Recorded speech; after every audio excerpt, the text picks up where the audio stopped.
If your eyes melt, please don't sue.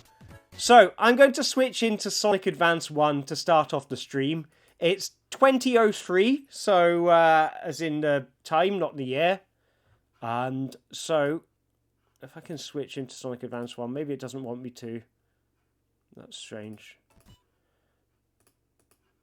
Anyway, let's see, can I get into this? I'm going to start playing the game, and hopefully we're going to start seeing some ring swapping calamity. So as I get one ring, it switches into Sonic Advance 3. Going to pick Sonic and Tails, the best team. And now we have a nice big long cutscene for the beginning of this game. But at least it talks about Dr. Eggman a lot, and everybody knows that Dr. Eggman is the best character. So let's just enjoy this dramatic music and the beautiful, beautiful sight of Dr. Eggman. Or Dr. Robotnik. I've got used to calling him Eggman because it's a funnier name. And, like, I perform a show as Dr. Eggman. And I call him Dr. Eggman. But, okay, I love that sprite work. I mean, that sprite work is really nice. I always just like that. That design of Dr. Eggman, I always thought was a really nice bit of character design. So Sonic Advance 3 has these kind of overworld sections, which I'll need to just jump through. Fairly straightforward, but it won't be until we get into a level where we'll start getting rings. Thank you very much, Autoblues. Welcome to the stream. I am looking forward to having a lot of fun as I get my first ring, and I've switched into Sonic Advance 2. Now, I haven't played these, like, I have played these a long time ago, and not to quite the same, like, extent of how much I've played the Mega Drive games. So I'm fully expecting to get to bits in these games where I am absolutely atrocious at them. So let's find out. Fairly straightforward so far, so nothing too threatening, but I am fully expecting some kind of traps to start appearing as the game goes on. But right now, just enjoy the early zones, I think. So you'll notice there's always a bit of a delay if I get rings out of a TV, and it's because the ring counter doesn't count up until after a little delay. Which I always thought I could probably change. Okay, the lightning shield is bad because it's going to attract rings towards me. And so Sonic Advance 2 is going to be in a state of... Or Sonic Advance 1, sorry, is going to be in a state of me getting lots and lots of rings. But I don't fear the ring switching. Thank you very much, Yoshi. Welcome to the stream. Let's see how this goes. So Sonic Advance 1 has its has a lightning shield, so rings are being magnetized towards it. So it's excitement time. As I go. So far, fairly, you know, there's not been any traps I've had to negotiate with any of this yet, but we're like, what, 1 minute into this? So, not even a minute into the first level of Sonic Advance 3. But it is proving exactly as chaotic as I wanted it to. I guess there is something in the Sonic Advance games.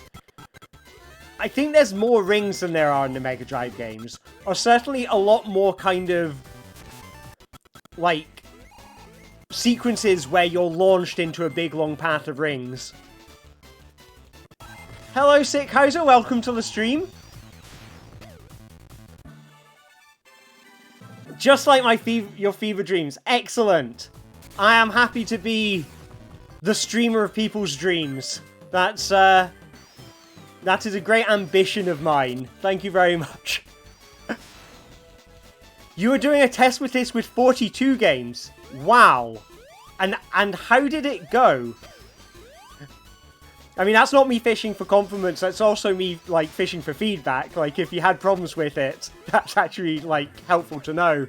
But if it all went well, that'll make me a very, very happy Alistair. So I wonder what level we're going to finish first. I feel like we're near the end of the first level in Advance 2. Possibly also Advance 1.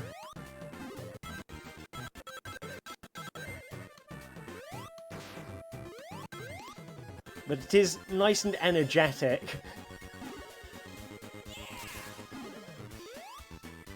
I can't remember. So, finish a specific game with the other games essentially being obstacles. I like that. It's one of the things I think... So, I don't know if you've seen, I put in WarioWare recently. And I think WarioWare would mix well with everything. Like, if you give yourself a rule of something like, if you get a game over in WarioWare, you have to reset the level or whatever it is you're on or something, so you have to concentrate on WarioWare. Which is weirdly hard for me to say, because it's usually the R's that sound like W's, but I am really struggling with the phrase WarioWare. Anyway, oh, Mario 64 with WarioWare. That would be fun. Oh, I'm glad it works well. That is good to hear. One thing that's basically, like, when I was thinking of streaming this, it was between the 3 Sonic Advance games and Sonic R versus WarioWare. And I decided to go for this just because, having not played Sonic R in many, many years and picking it up to test out, I was like, oh, this is really hard to control. Like, I don't have the instinctive control of this that I do with normal Sonic, so I think I might need a bit of warming up on Sonic R before trying to do anything silly with it. But I do, yeah. Ooh, add the Resident Evil games. Yes, that would be awesome. Yeah, and because I think you were looking for things like going between doors, weren't you? I mean, if you need any help with it, like, let me know, because I appreciate, and we're past our second act now, I appreciate that the code that's currently up there is really badly, like, whereby badly I mean not at all, commented. So, I can imagine it being hard to navigate, and I know, like, there's settings and things without explanation, and I just haven't got around to putting in tooltips and things in the tools. So if you need any help with any of the tools, just let me know. So Resident Evil games don't share the same RAM information. That's, I guess, so you have to look for different data points and different ways it's using the data in each game.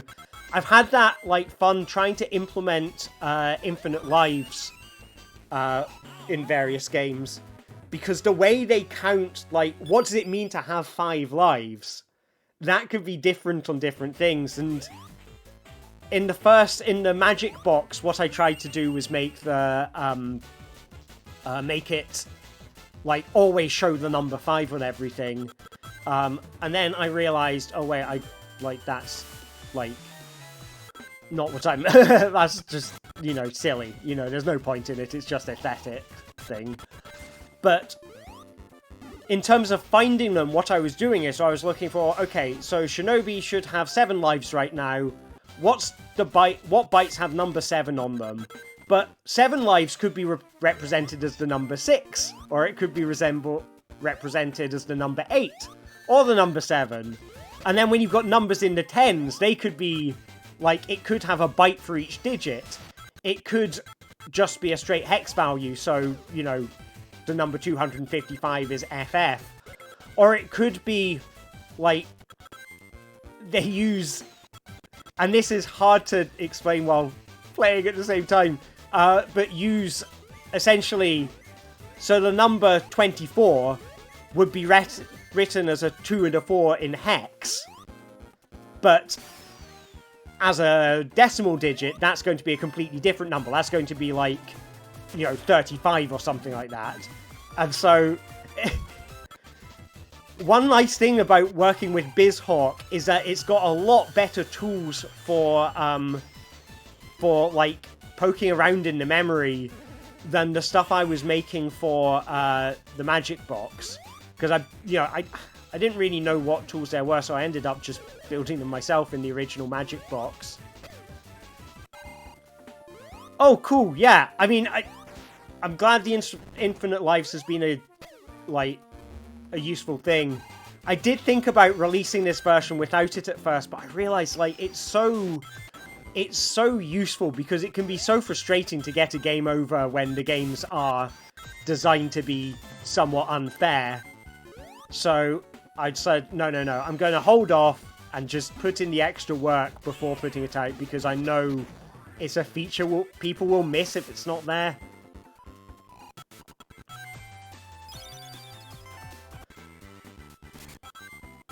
But yeah, so I'm glad. I mean, I'm really glad.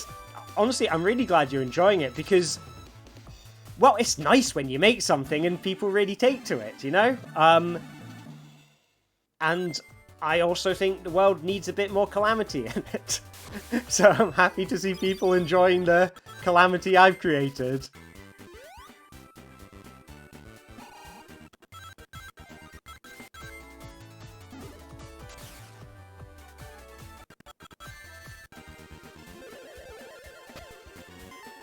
So, if you're to add any effects to any existing games, you'd probably try for things like Mario 64 and some of the Zelda games.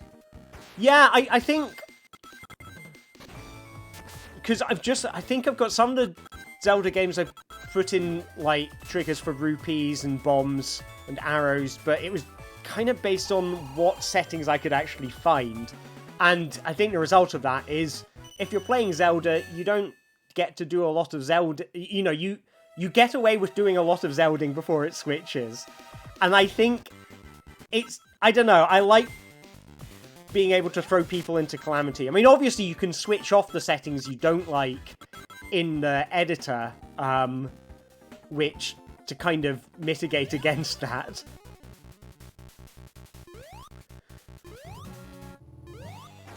I think the one I really liked watching on your stream, Yoshi, was Wario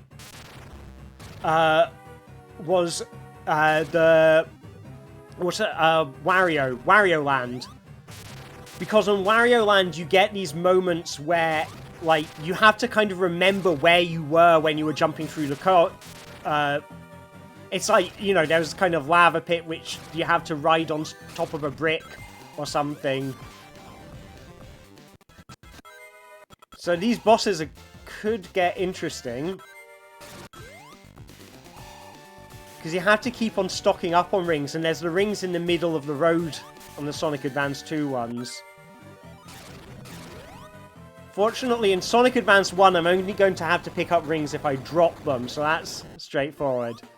Yes, 1-4, that was the level. I remember that was kind of nightmarish.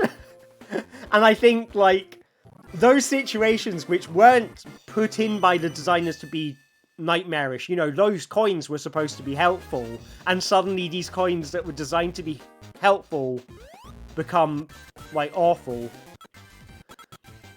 I think, yeah, Star Counter, I think, would work really well, Mario 64. I also wonder if there's any data that changes when you squish an enemy. And then I'm also thinking, like, for other events which might not necessarily have, like, memory associated with them. Like, are there other things that the box could be reading for? Like, could it be reading for, I'm trying to think, you know, is it reading for a specific memory address being called, and not remember, you know what I mean? Or sound effects, like, are there cues that it uses and you can tell, oh, it's trying to read that value, so that means a Goomba's just been squashed or something. I'm trying to think, there was a game I was looking for that in recently, and I kind of gave up on. Oh yeah, Mega Man! I'd really like to do, like, because I know there is the, and I think it's Author Blues, was it you, Author Blues, who did the damage shuffler for Mega Man? And I was having a look to see, is there anything that changes when you hit an enemy? Because I think hitting an enemy would be really kind of chaotic. Like, you know, every time you hit an enemy, it switches. And I couldn't find anything changing, because that would have been fun. I don't know if you've had any, like, luck finding stuff like that, Author Blues. But yeah, so anyway, that's, I'm kind of on the lookout for things that might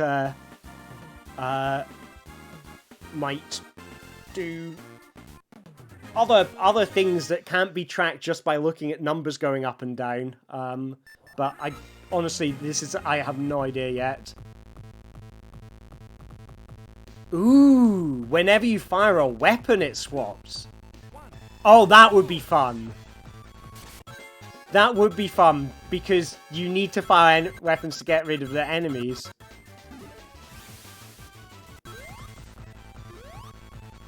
Ooh, enemies kept in a table and you could loop through it. Oh, that's quite a nice idea, I like that. So for the sake of me watching back and remembering this conversation, so, Otterblue saying, I'm not sure if I've seen anything like that. I'd assume all the enemies are kept in some sort of small table so you could loop through that if you found it. Yeah, that would make sense. I guess what you'd want to... One thing you'd want to check for in there is, that, like... Because presumably new stuff's going to get put into the table when enemies get loaded. But you could probably... Some kind of check could tell the difference between enemies being loaded in and enemies having their life depleted. Yeah, this is nice. Yeah, thank you for coming to the stream. This is this is exciting. I like it's nice when like you get into a conversation with people and it's like, you know, it throws up things you never have thought of. So I like really appreciate like you coming on. How did you find putting together the damage shuffler, by the way? Was that, like, a straightforward experience, or, like, was it really chaotic on all the different games?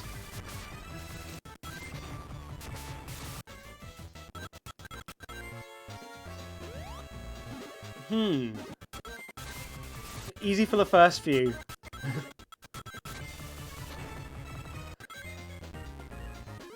Yeah, I mean, so, but I like, yeah. I mean, having a table of object IDs does make sense, and I think I can remember from the, like, having looked at the sort of, data, I can't remember where I got it from, but for the 16-bit Sonic games, there's this website that had a ton of, like, information on this, which I've used to work from, and I wish I could remember the name of it. But yeah, the object table stuff was all quite neatly organized in Sonic. Like, every object had 40 bytes, and the first handful were always X coordinate, Y coordinate and stuff. So it makes sense that a lot of games would work like that. I mean, I'm sure if I was developing games back then, that's how I would have organized it, probably, if I was that smart.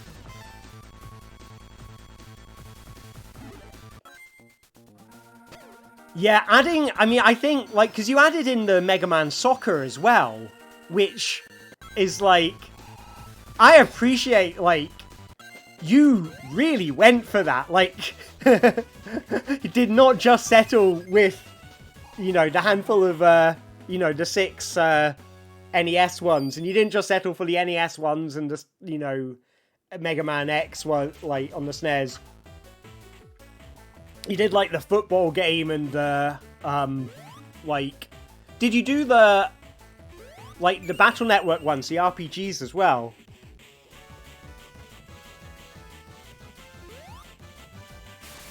Ah, cool. So, that's nice that you got help. That's, like, it's, I don't know, it's nice that there's, like, that there's lots of people helping out. Was that, like, people you know from, is this, like... Because, honestly, I am totally new to, like, hacking communities, speedrunning communities and that. Like, was that on a community... was that on a Mega Man community that you found them? Or through kind of hacking community or speedrunning community? Like,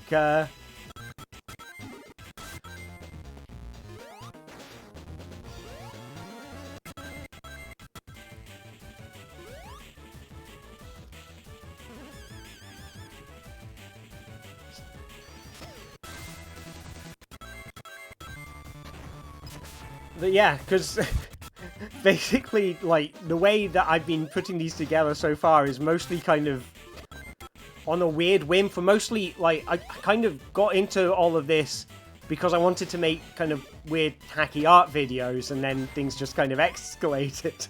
So I kind of don't have an existing kind of hacking community or speedrunning community or even Sonic community that I'm kind of a part of, I guess, you know, beyond interactions on Twitter since, like, working on this. So it'd be probably quite nice to know, like, a good place to go for help and advice and ideas and, like...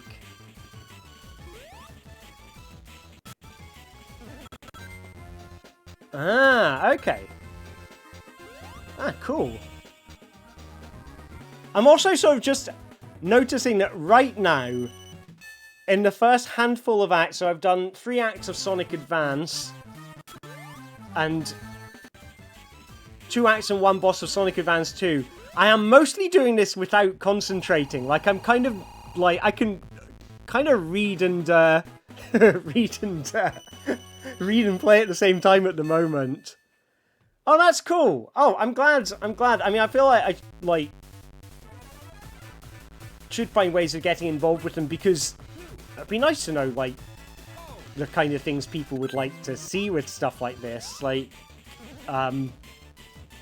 I don't know, it's nice when someone is like, oh, wouldn't it be cool if, and you go, ooh, that would be entirely possible, and then you get to, like, surprise and delight people by creating something silly. Like, it's, yeah. Hey, you are most welcome, Yoshi. I really, like, I'm really glad that you've, been enjoying the stuff I've been making so much, so, and thanks for coming along. So, I am most grateful to you.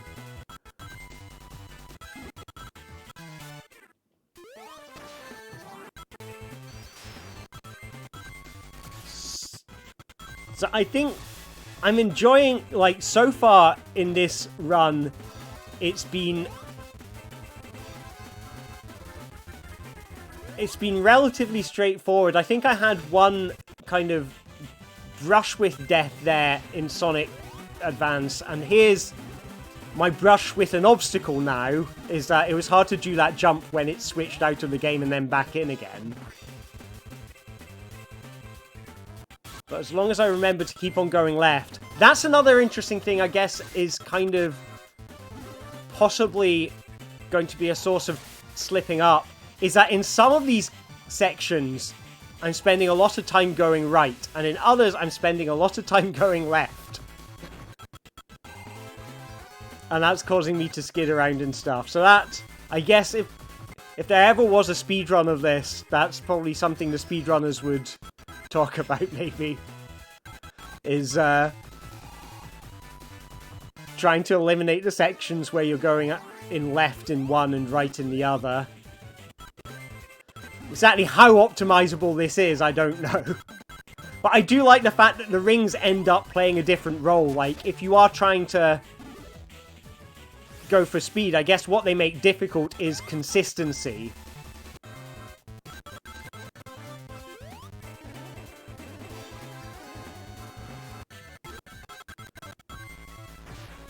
Hearts to you both as well.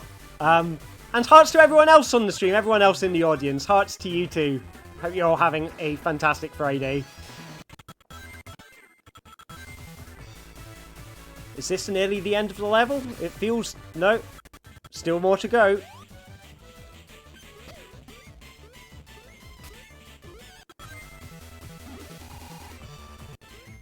So I remember from playing this game, like, the first couple of acts were kind of mindless in Sonic Advance 3. If I hold down in everything, hopefully I'll end up just floating in the right direction.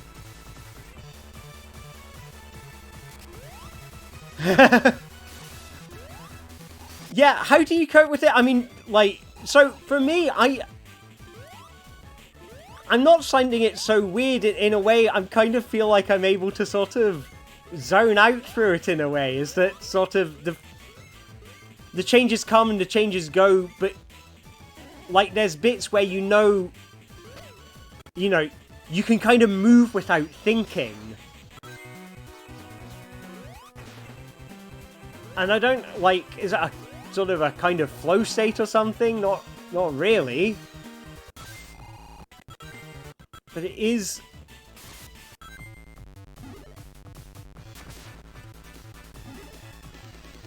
I think it's sort of, I find...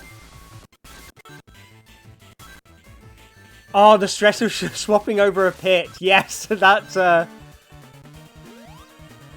don't know which way's forwards. I'm going to assume because there's still rings to my right that that's the direction I want to go in. I saw... I've got to go back the way. I need to go left.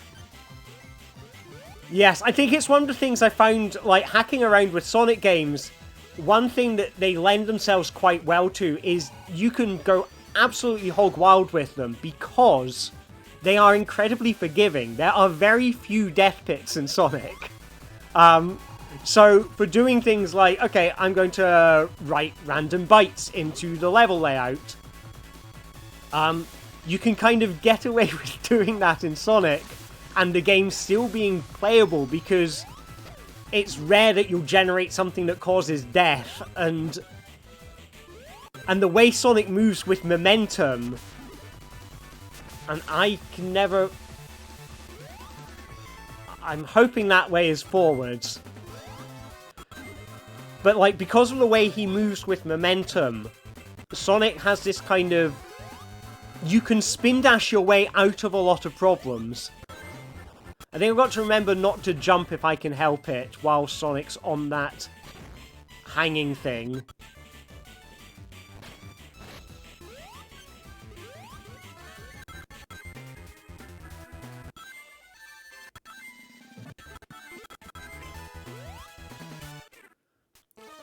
A nice thing of hitting checkpoints is that you know you've made progress. Like, seeing rings that haven't been collected yet. Because it seems to be at the forefront of my mind, and I'm going to get a lightning shield. Go on. I deserve it. I've worked very hard today. I deserve a lightning shield. I forgot Sonic had a homing attack in this game. I'm going to assume that right is the way to go in most instances, but I cannot guarantee that.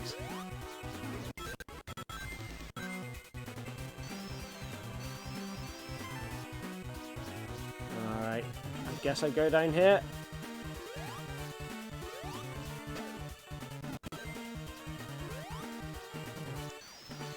Grabbing ring TVs at the moment feels, it's just kind of force of habit at the moment. But I guess, as yet, I don't fear the swaps. I'm not in a place yet where swapping would cause me to lose a level or something. So it's relatively straightforward right now, so... I think grabbing a TV is often a kind of a controlled swap. Like, you know it's coming, you know when it's coming. Alright, onto another boss. So I'm predicting Sonic Advance 1 will be the first one to finish, then 2, then 3. Which kind of makes sense given how long this first zone... Like, I've always done 2 zones in Sonic Advance 1 and Sonic Advance 2. But I haven't even finished the first zone in Advance 3.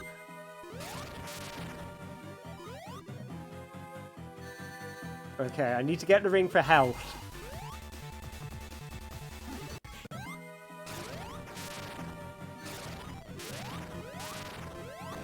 But I guess that could end up creating an interesting situation later, is parts where I need the rings for health, but every time I go to get a ring, it's going to break my concentration, because it's going to flip me out of the game and I'm going to have to flip back in again.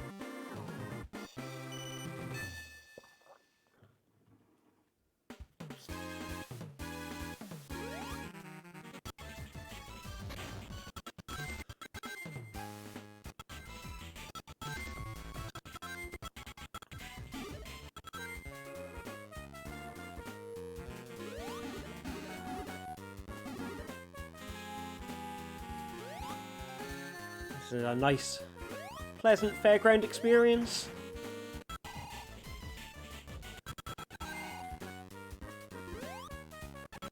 So I don't really remember my way around any of these levels, given that it was so long ago when I last played these games. And also,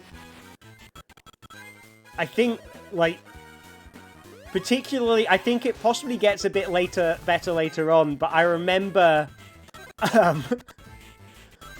the first couple of zones of Sonic Advance 3 are pretty chaotic in terms of they bounce you around everywhere, so they are currently like, Route 99 is currently a bit,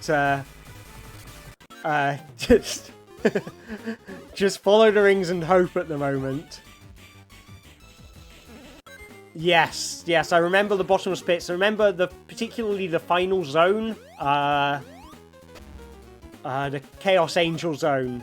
In Sonic Advance 3 has a lot of bottomless pits. Oh, I think Sonic Advance 2 you start to get bottomless pits.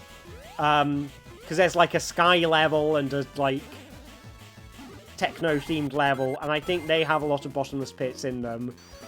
So we could be expecting Sonic Chaos soon.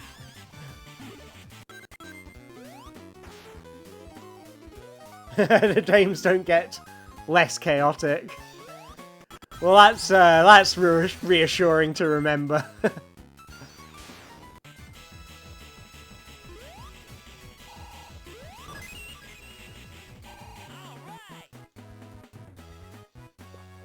Well, we're nearly one zone down in Advance 3, so that's progress. I mean, I'm quite happy with this progress so far.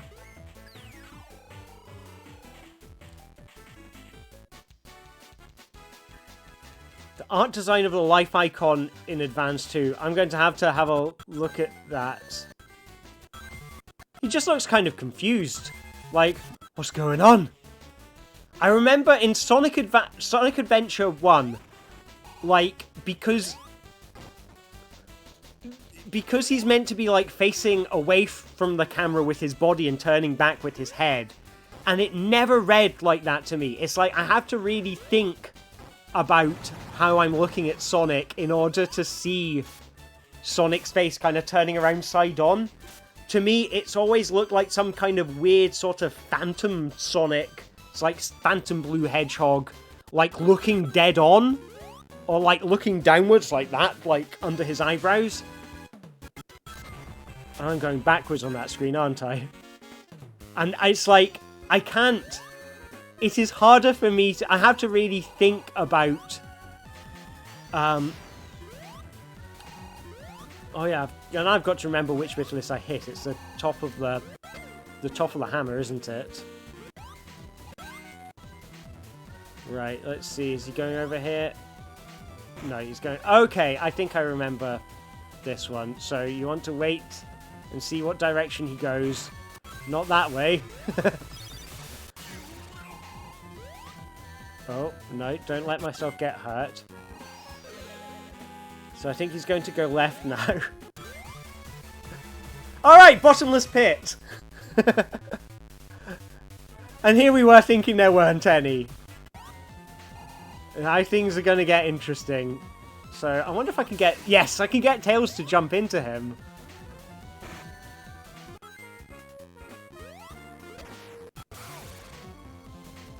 I wonder if I can just let him squash me and then... That's how to do it. I just let him squash me and let Tails do the work. Oh no. No, no, no. Come back, Ring. Okay, that was no good. Maybe I just wait and see what he does.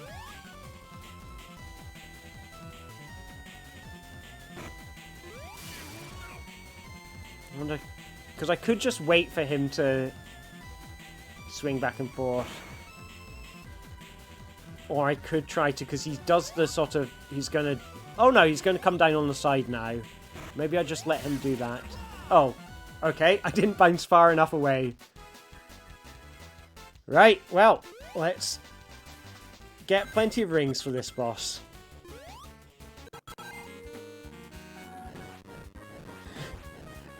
So, we have had 2 deaths so far. I don't have a death counter built into this yet, so I'll just have to try and remember how many deaths we've had. That's 2 deaths. 1 in advance 1, 1 in advance 3.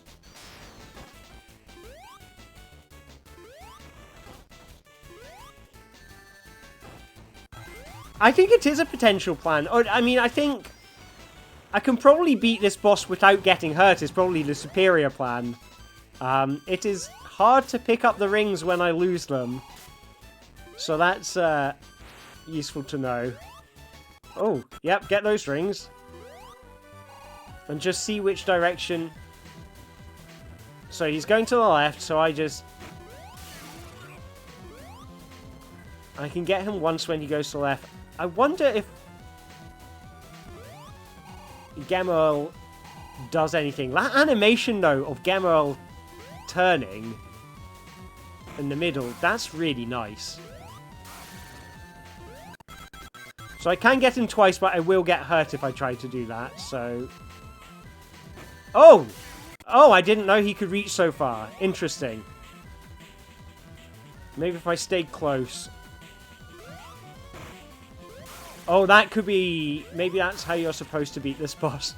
Is you meant to get him to try and stay close to you. Yeah, Gemerl's just along for the ride, really. Just enjoying the experience. And Tails managing to hit the boss with his tail, sir. I didn't know that was possible. Right, the journey continues. Wow, Tails really is doing the hard work today. Thank you, Tails. That's very good of him.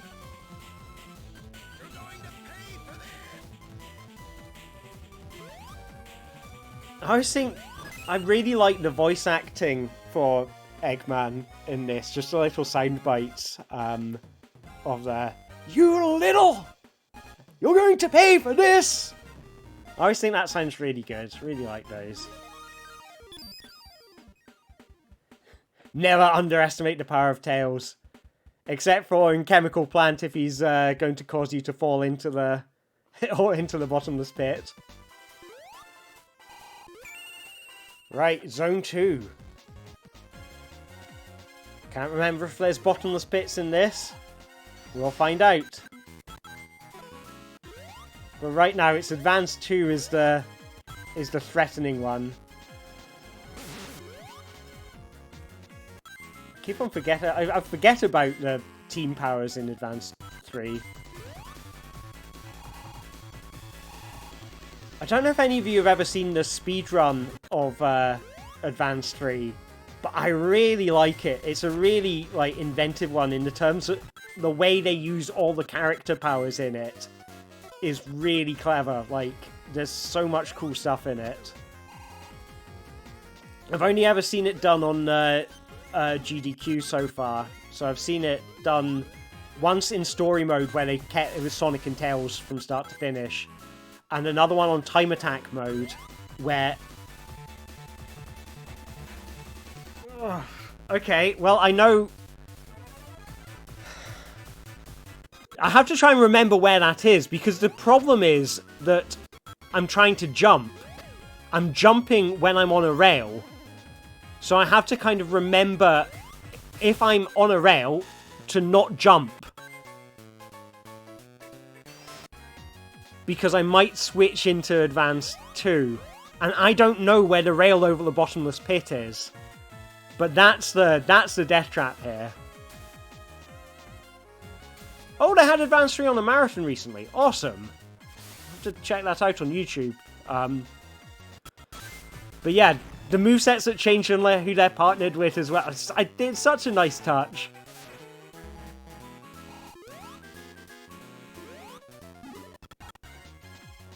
The thing is, I mostly played as Sonic and Tails because I don't know,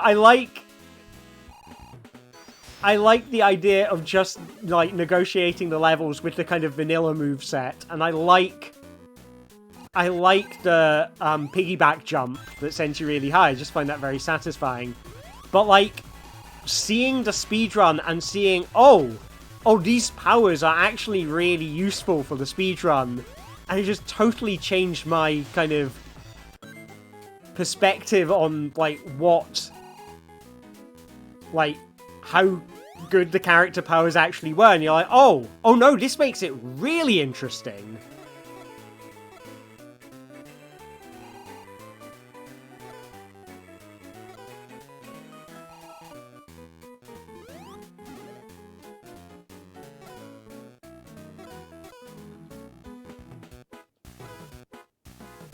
Sonic Advance 3 was a game I played a lot of in my first year of university.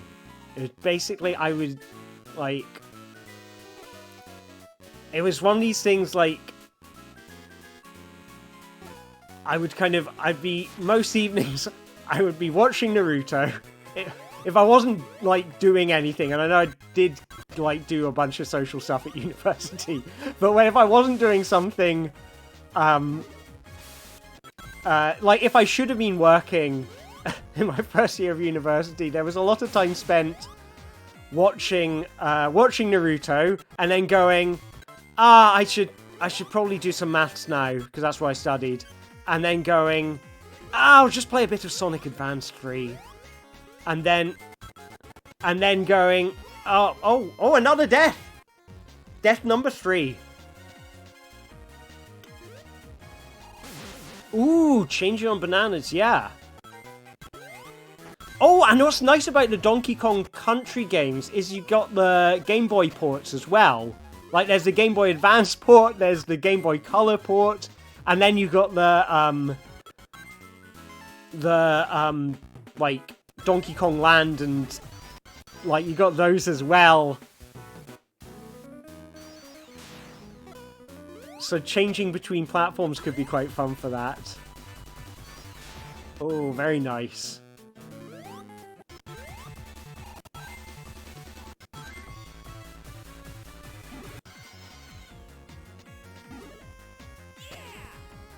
Oh, there was another one I was like... So there was a puzzle game I was looking at, and was this... Oh yeah, Tetris Attack! I wanted to see if... Like, I couldn't find anything that triggered when you make a match in Tetris Attack, which was really annoying, because I thought that would be quite a fun one to put in. Like...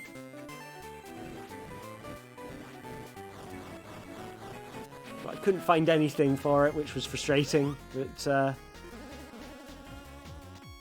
guess as they say in, as they used to say in my maths course, I leave that as an exercise to the reader.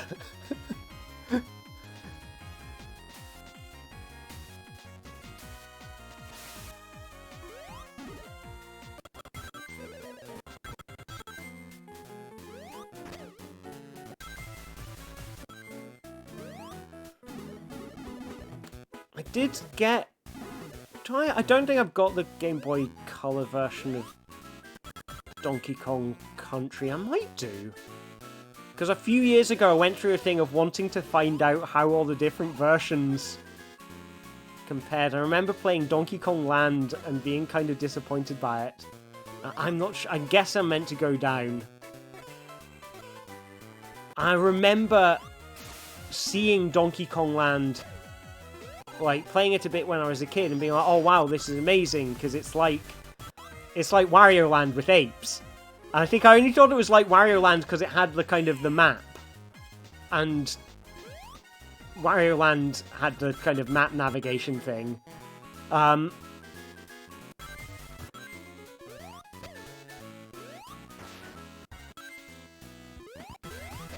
yeah, I've forgotten where that thought was even going. That's a good sign that 45 minutes in, the delirium is setting in already. I guess that's what flashing images will do to you, so, right. Okay, oh, it's boss time already. So, Advance 1 seem to be making light work of it at the moment.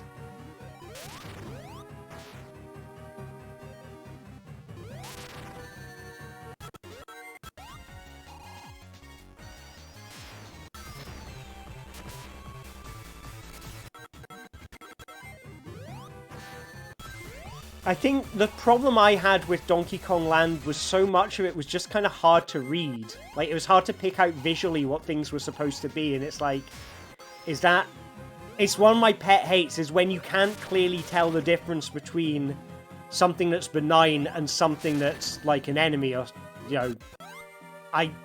It really frustrates me. Like,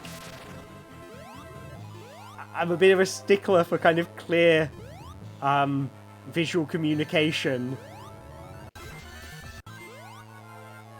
And I think that's the thing that bothered me. Now, I have seen someone try to get all of the Chaos Emeralds in the Mega Drive games. And that was fun, because once it got down to Doomsday Zone, it got incredibly chaotic. Particularly because I think I made it so that BizHawk doesn't do this, although it would be easy enough to change. In the Magic Box, so that's just doing the Mega Drive, Game Gear, and Master System games, it will switch when the ring count goes down as well as when it goes up. Which means if you are supersonic, your ring count will go down every second. It will switch out of the Doomsday Zone every second. I can't remember which streamer it was, but they had, they didn't have Infinite Life switched on. Okay, so I can't go down there, but that's a death pit as well. I think this is death number 4.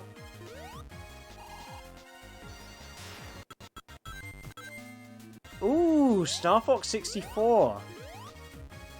Oh, actually, all 3 Star Foxes, I guess that would work for. Oh, that would be nice. I was thinking about doing it for, like, just shmups in general. You know, R-Type, Gradius, Radiant Silvergun, Parodius, and then I can't think of any other shmups. But I think that would be quite a fun one to try. Okay, don't jump. I'm on the thing. I'm on the dangerous path. Every time Slimmy talks. I wonder, maybe there is a bite that corresponds to character on screen, and that, like, possibly is trackable. I did it! I made a point of not touching the jump button at all, unless I absolutely had to, and it worked. So I'm going to need to pick up some rings for this boss.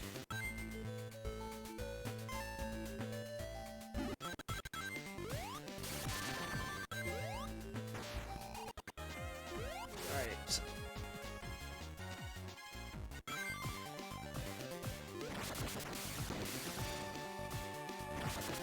Okay.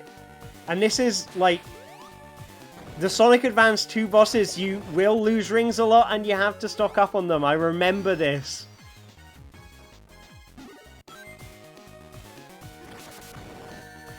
Yeah, I mean, there could be a little number flag or something that it uses to say, you know, it's like, I need you to load this bit of dialogue and I need you to show this face, and this face will be a, you know, a byte or something.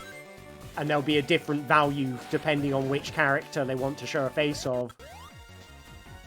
And that might be a way to get it. So character dialogue, that would be a kind of funny one because it's kind of like, it's generative. Like, it's not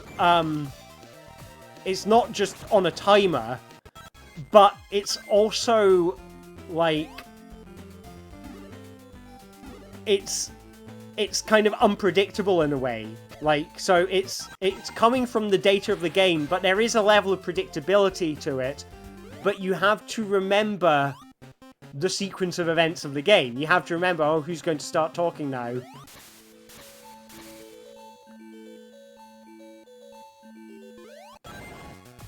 I mean, Eggman is my hero, so of course I'm going to, you know... This is what I want my stream to turn very evil.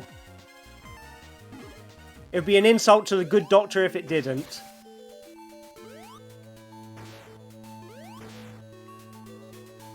I think I have to go right here, so... Oh, context-sensitive dialogue. Oh, yeah, stuff like the, hey, Einstein, I'm on your side.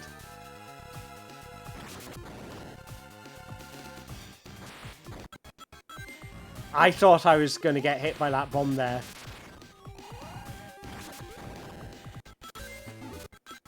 This is a real kind of concentration moment. Oh, that's an unpleasant surprise. I thought I was going to hit that. Or not get hit by that, sorry. Okay, so here's a bottomless pit. So I'm just going to be patient and jump on this thing. I hope this is safe.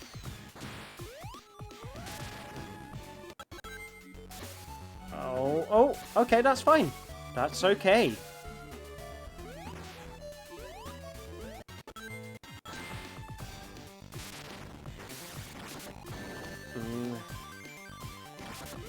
Every time I lose all my rings, I have to go into kind of panic mode.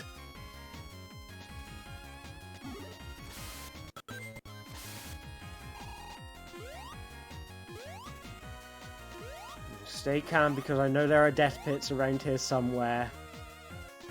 I remember them. Right.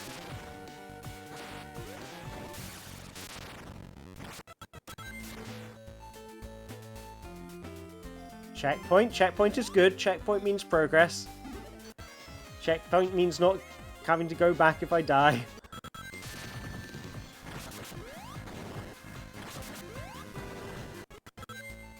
Rings are safety. Everyone loves rings. No, I think that's a death pit. I think I'm in a death pit. And yeah, that's the death pit again.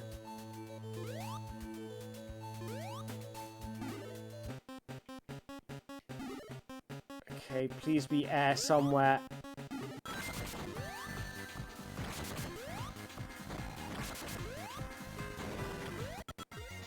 Oh my god, I made it over it. But now I have to figure out how to get up there.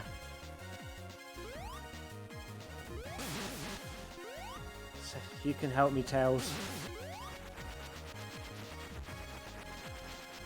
And that's why the character stuff is helpful.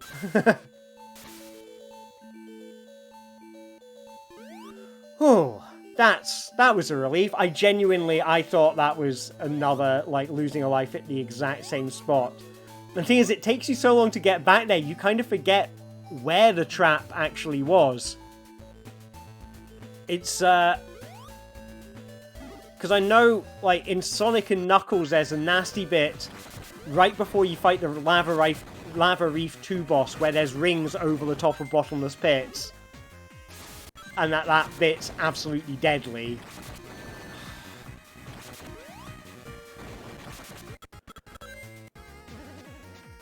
It's very easy to, like, that boss, because the jumping is funny when you're on a slope.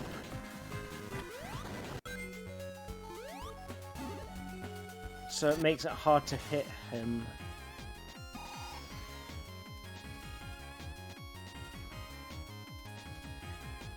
Please don't. What? That's a... Wow, they really like the bottomless pits. I think that was death number...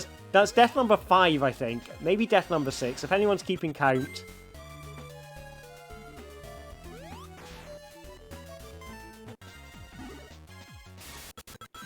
Oh well, at least it's not too far to go back. I nearly hit Robotnik there.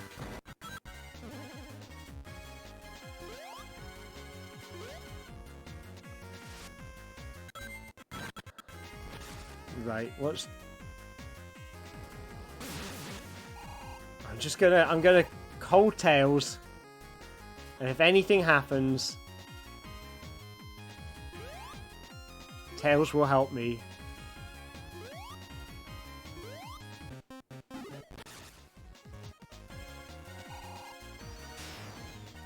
Always hold a fox for safety. Alright, so that's another act down. Was that act... Still act 1? Always hold the tails for safety and comfort. It is very important.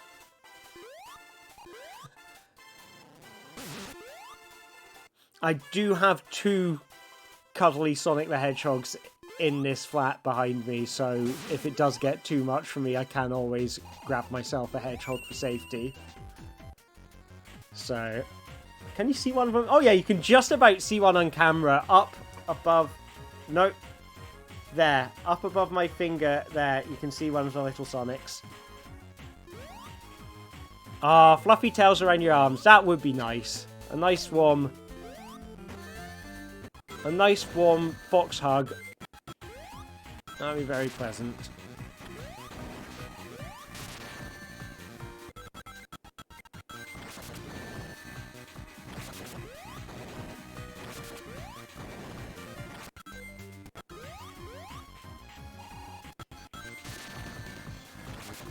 No! I may be in this boss fight for a while.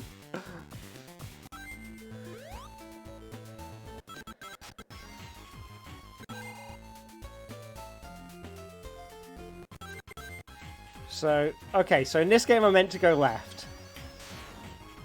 But that's okay, because it's nice and relatively safe.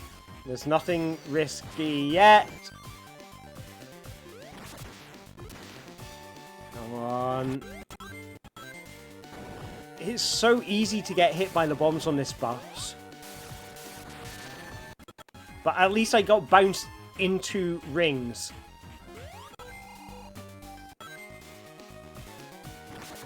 Oh, and then hit immediately.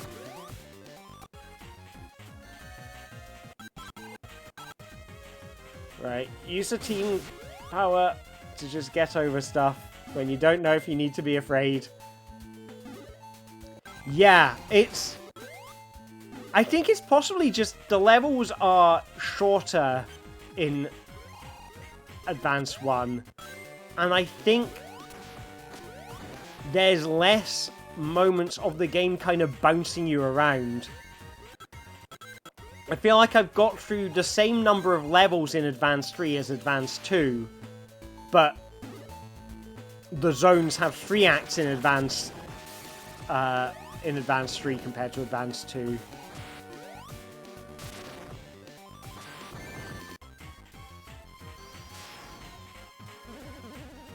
It is interesting that the 4 Mega Drive games are roughly the same length. Sonic 1 is noticeably shorter than the other 3. And Sonic Spinball's noticeably shorter than any of them. But they are all of roughly a similar length, which is kind of interesting. I'm assuming... No, I'm meant to go left here.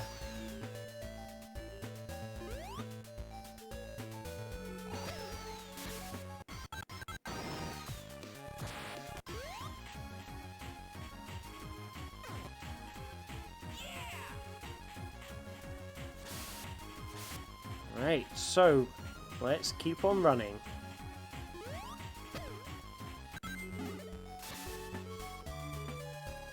I keep on forgetting which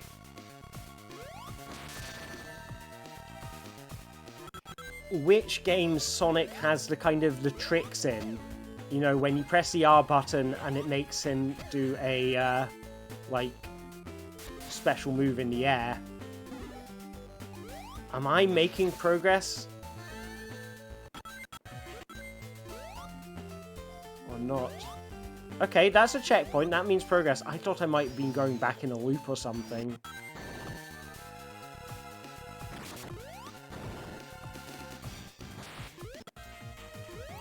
But you do... The slopes make a difference to Sonic's momentum. And it makes it quite hard to track where you're supposed to be sometimes. Oh, okay. The challenge continues.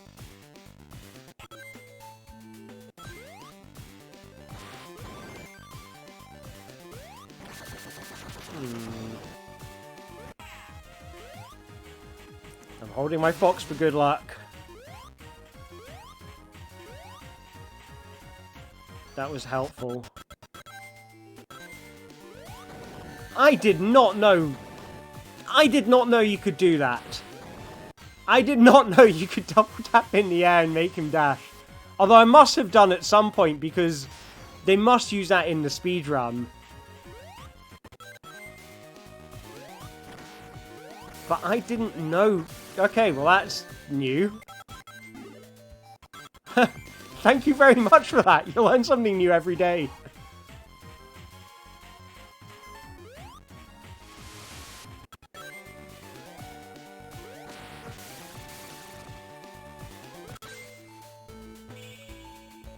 I'll have to see if I can like...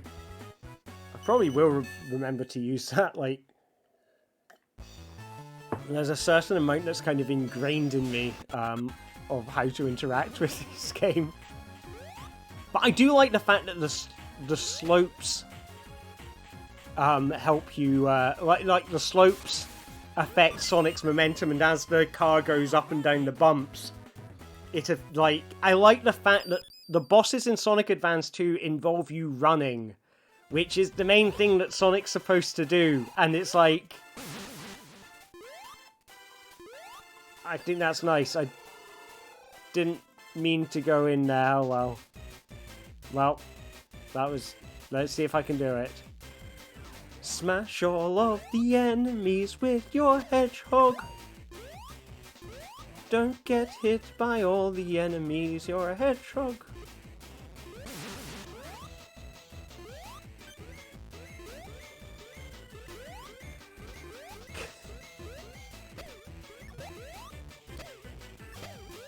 Oh, there was another one down there. Thank you, Tails.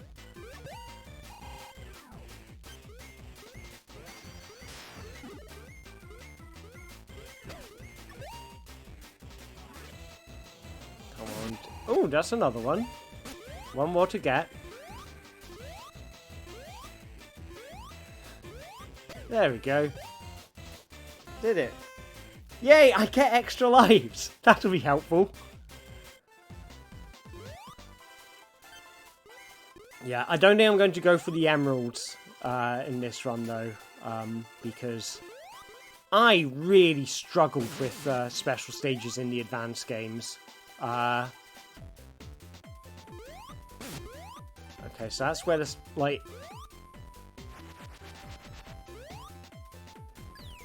Oh my god, another one? Can I quit out of it?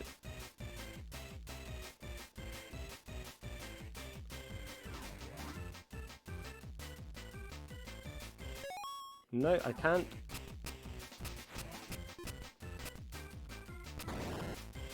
That was quick.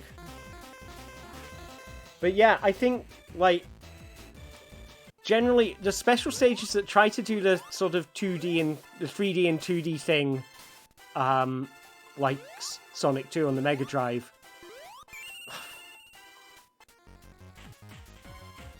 Can I quit this? There we go. How do I get to Act 3? I can't remember where Act 3 is.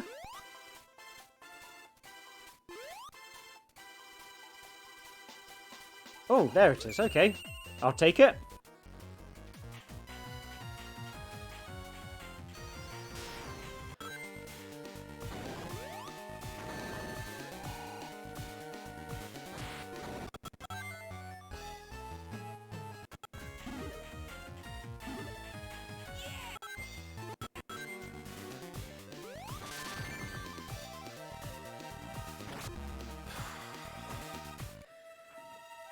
Okay, I'm going to beat this boss eventually. I'm going to do it. I just need to believe in myself. Like Tails.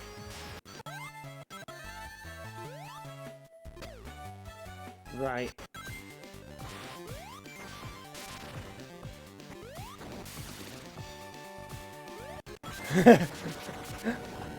I've been trying to beat this boss for 84 years.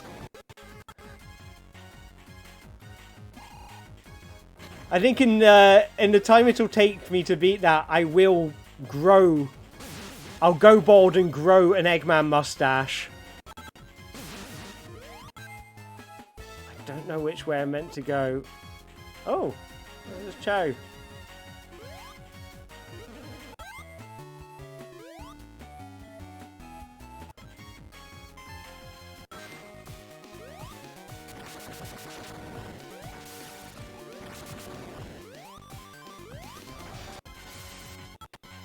Okay, I need to figure out how to use that air dash to useful effect.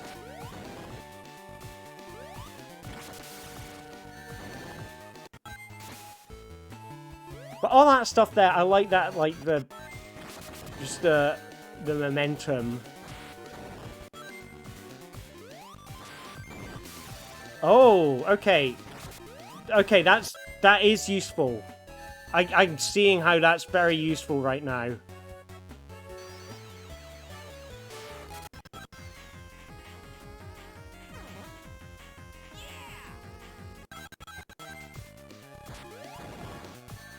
But not if I just launch myself straight at his face. That's less useful. Eggman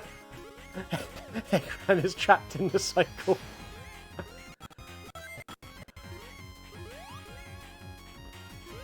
I don't want to hurt you, Sonic! I just want to be free!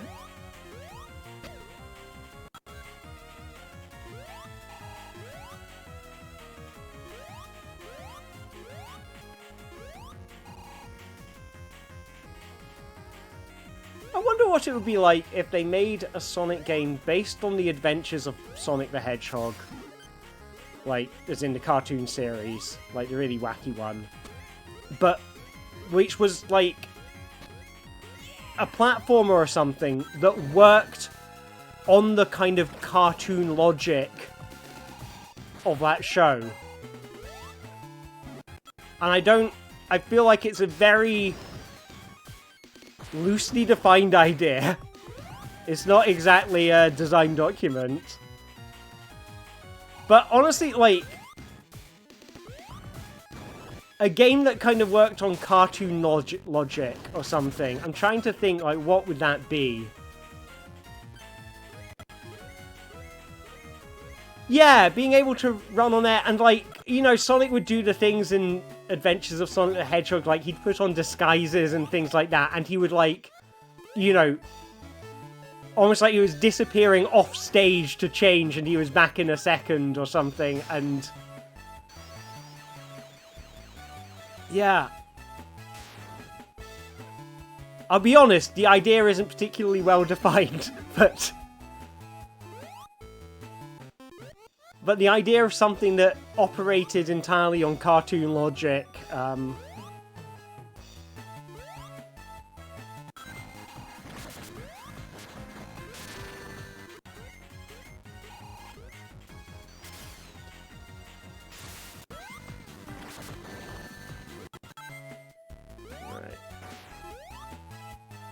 Oh. Should have looked before I leapt. Oh, air running out. I need to remember that when I go back. I'm going right.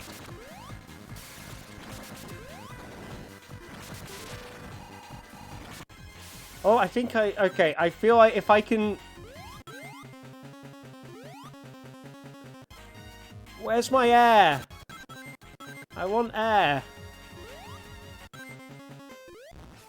I was so close to air! Look! That's right there! That's how they get you. Give me my air. And then I'm going to have to wait for this thing, so it might be that I just need to make my way across very quickly.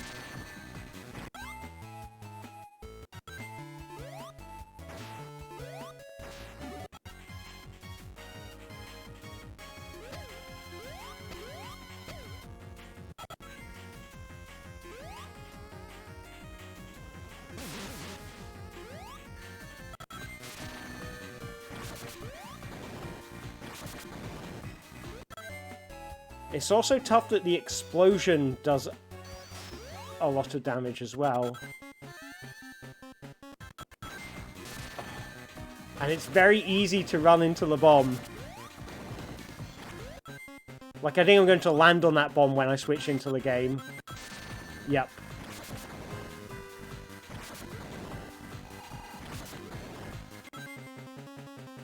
Come on, air, air. Thank you. At least I landed on air, on a ring.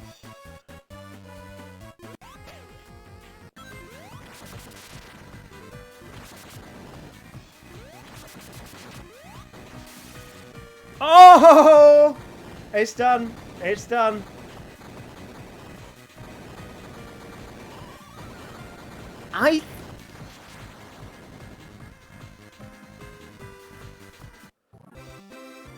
There's a limit to how many rings you can get. Do you mean in Sonic CD? Or in this?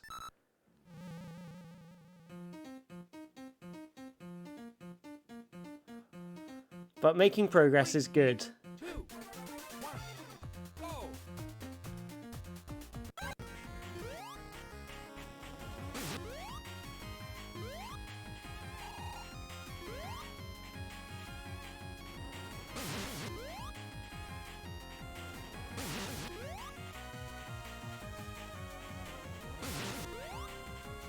Also, I think it would be interesting.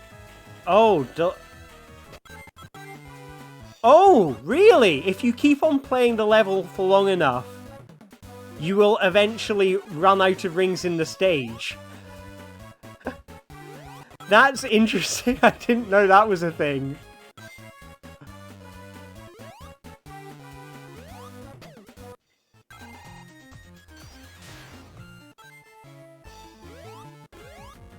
So I need to remember to keep on pressing right so I don't fall down.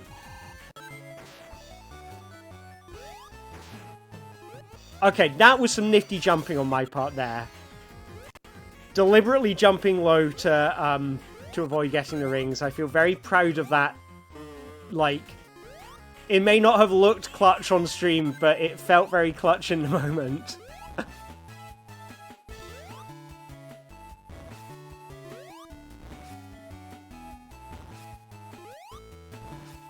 No, that was not good.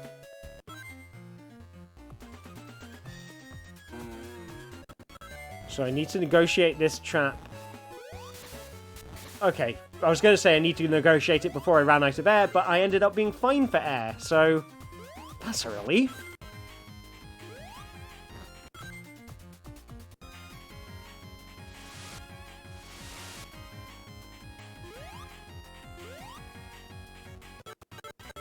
I think I did a good jump there, because that might have been a bottomless pit below me.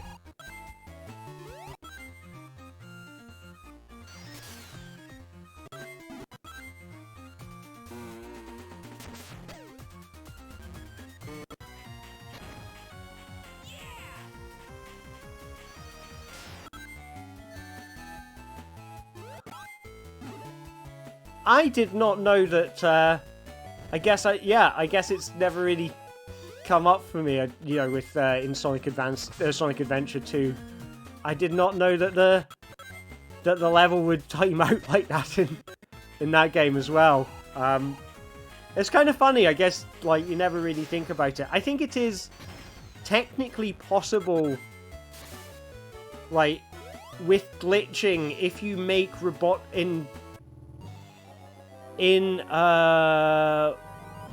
Sonic and Knuckles, when Robotnik steals the Master Emerald, it is possible to hit him. If you hit him like 255 times, you will actually defeat him. And there's another death. That's death number 6. It's something like that. But of course, you have to like hack it in some way to make it possible to get that many hits on him. That's not close enough to breathe? No! Okay. I'm glad I've got infinite lives. That's all I can say there.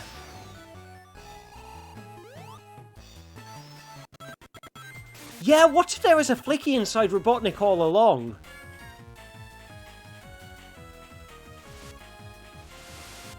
What if Sonic found out there was a Flicky inside him, and it was like, he could keep on saving the world from Robotnik, but in doing so, he would be keeping this Flicky trapped inside of him, and he would have to make a choice.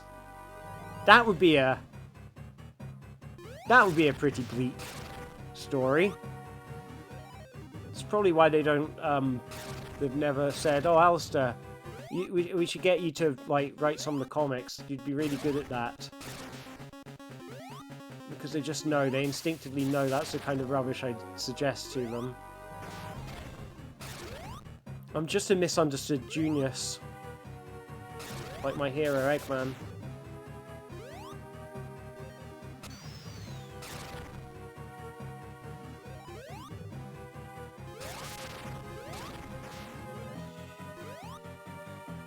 I do like that you have to worry about air with this boss.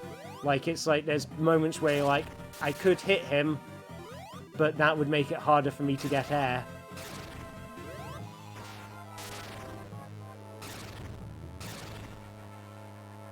Ooh, I didn't know about that in One Space Act 1. That's cool. I'm going to have to look up, see if I can find footage of that after this.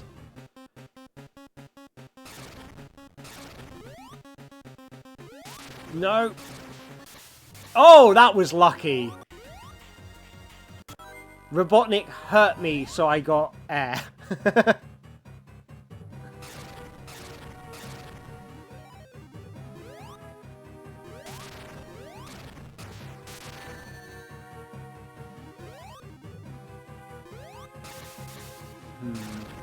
It's harder now to have not got any rings.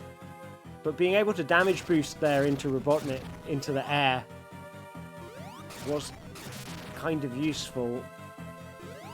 I just need to try and get a couple more hits in before I run out of air. Nope, or I just get impaled by a block of ice.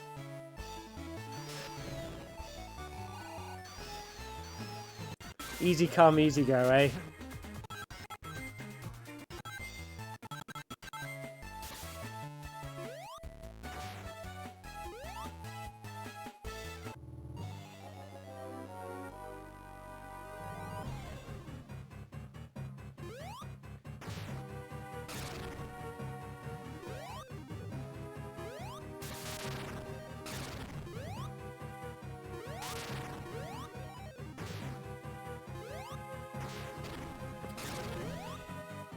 You can't tell, I'm focusing quite hard on this. But this is just, I guess, this is just, like, this is difficult in its vanilla state, you know, I'm not... This hasn't become more difficult because of the switching. But I feel like the Sonic Advance 2 bosses are definitely harder because of the game switching. Air, please, thank you.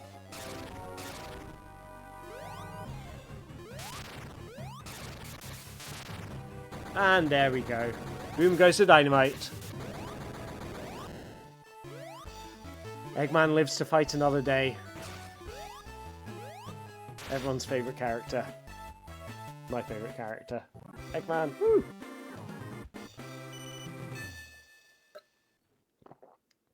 Right, what is next? Angel Island Zone. So yeah, I think we are making very good progress in Advance 1.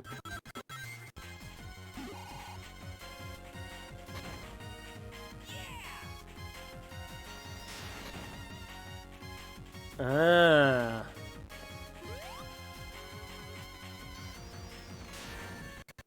Yeah, but I want to play with Sonic, you know, the original and best. And also if I... Oh, is that the thing I need to do once I've...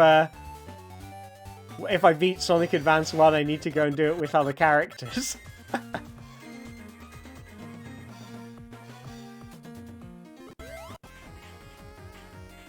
Guess depends how easy / horrible I feel like it's making it.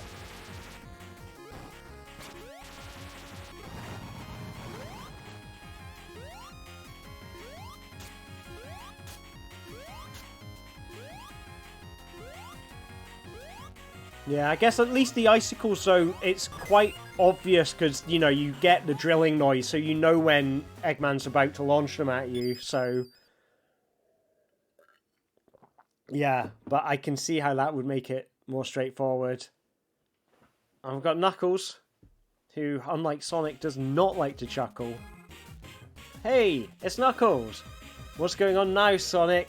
Maybe you can use my help. Ah, no thanks. And then, don't worry, he'll laugh it off. He's Knuckles, he likes to chuckle. Oh wait, he doesn't! There we go. I may select Knuckles now.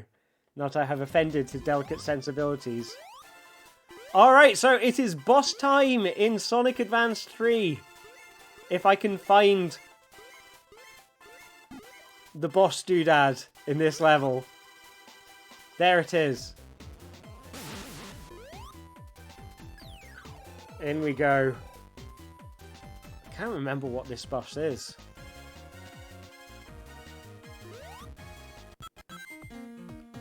Well, we will find out imminently.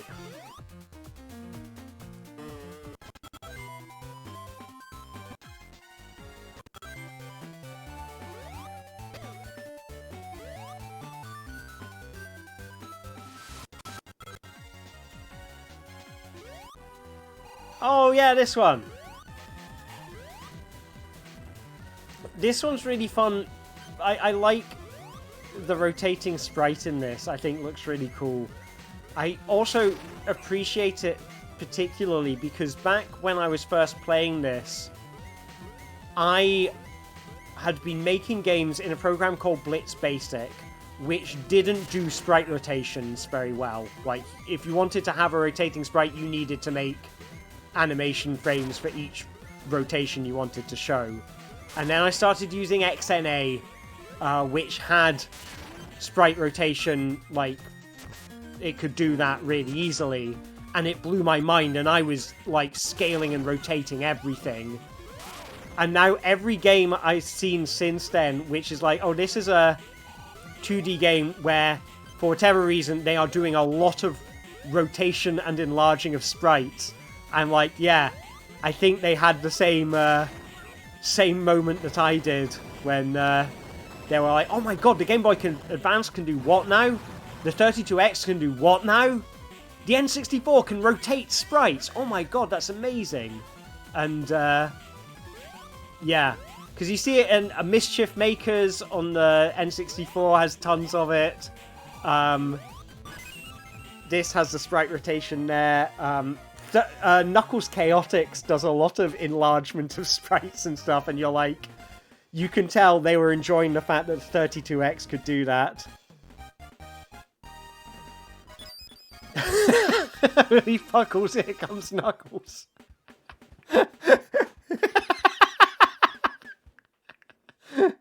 Well, that's just made my day. Thank you, Leon. Yes, you can make your Metal Sonic as big as you like with the 32X. And you can even make it lay fiery waste to everything around you for some reason. Now, I really like the music in this level. I really like the ocean-based music, which you're not going to hear very much of because it's going to be mixed in with 2 other tunes. But when you do catch it, just enjoy the... especially the Act 2 music. They do really cool things with the Bottomless Pit. They do really cool things with the time signatures, like the way it kind of slows down and then speeds up right at the beginning to kind of build suspense, and sounds kind of like a sort of spy thriller kind of music.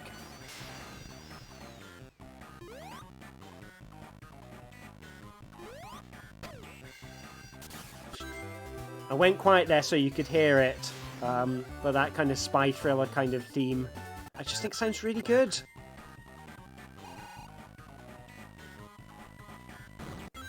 And there's a lot of cool kind of, that keyboard track, this bit. I just think that's a... Oh, is red good or bad? I can't remember. Red is bad.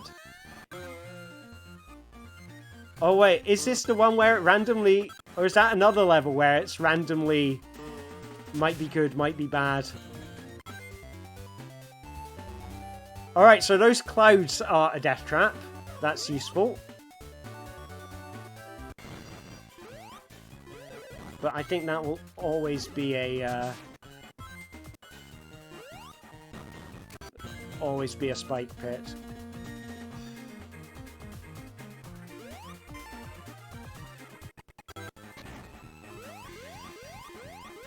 I think there's some really interesting ideas in Knuckles Chaotix, but the levels are kind of just a mishmash of stuff. They kind of blend into each other.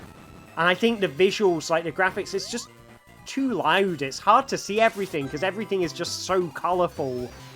And except for the enemies, which kind of blend into the background, that's another, like, I talk about being a stickler for readability.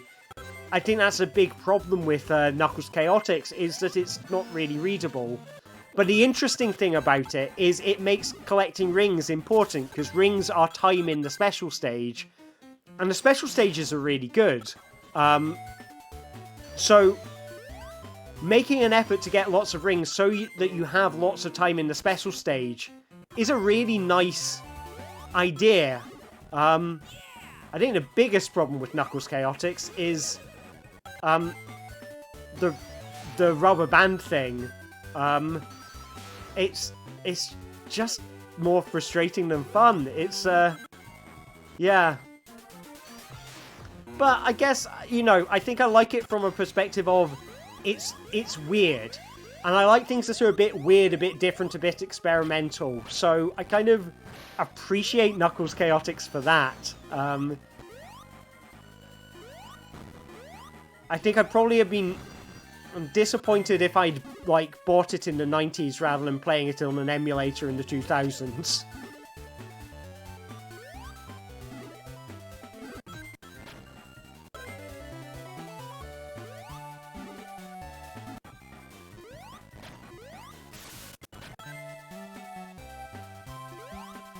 Let's see if I can get up there before the invincibility runs out.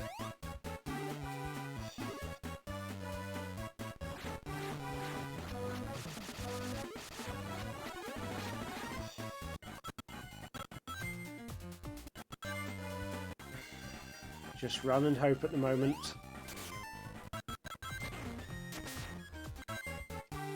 So I've still largely been able to zone out right now. I guess it's, so far the biggest bits have been, there's been a couple of death trap moments, like with Bottomless Pits. And the boss, the Sonic Advance 2 bosses, they've been the kind of most threatening things the Shuffler's thrown up so far. I'm curious to see if if there's any, like,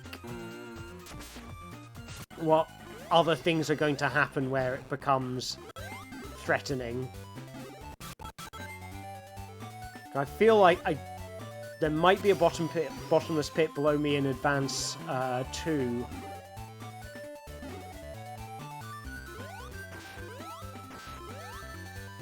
Yeah, I mean, I appreciate that. So when you get something cool to happen with the rubber band, it is really cool. I think personally I found it was more often frustrating than cool. It was, like, annoying having to kind of set yourself up to do relatively simple things, like, you know, cleanly. It's what I remember of it. It's been a long time since I played it. Except for, like, for testing the shuffler with. Like, actually seriously spend time with it, so my memories of it could be, like, completely, just wrong. But what I remember of my experience with it was that the rubber band was frustrating more often than it was cool.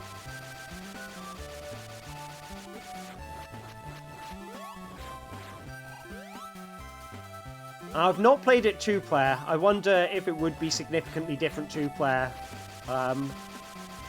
Although, my gut feeling is that because the levels were nothing really to write home about, it would probably be roughly as frustrating.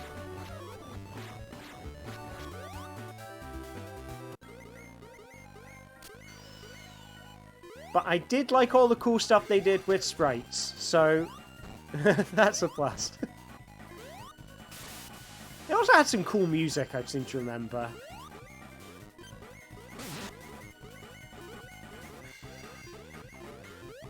Can we go up here? Maybe not. Death Pit. Is that Death 7 or Death 8?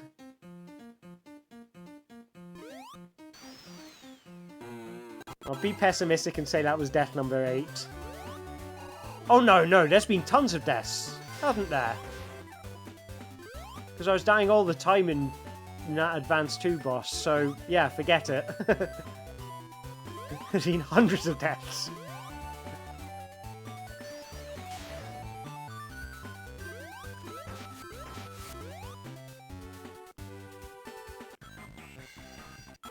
I'm going to keep on falling off that thing until there's no rings left on it.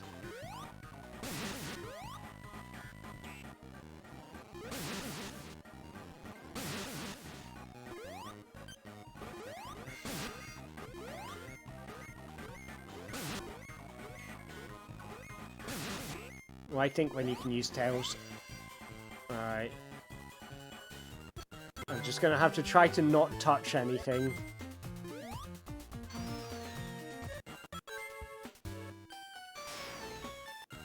Yeah, that was good, that was good.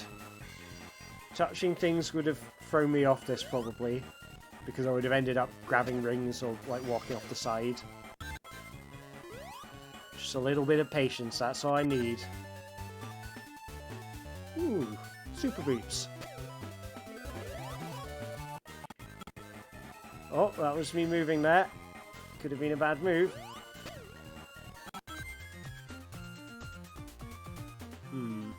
Which way am I supposed to go? I can't remember. I'm going to assume right. And then I have to remember where I think that death pit is.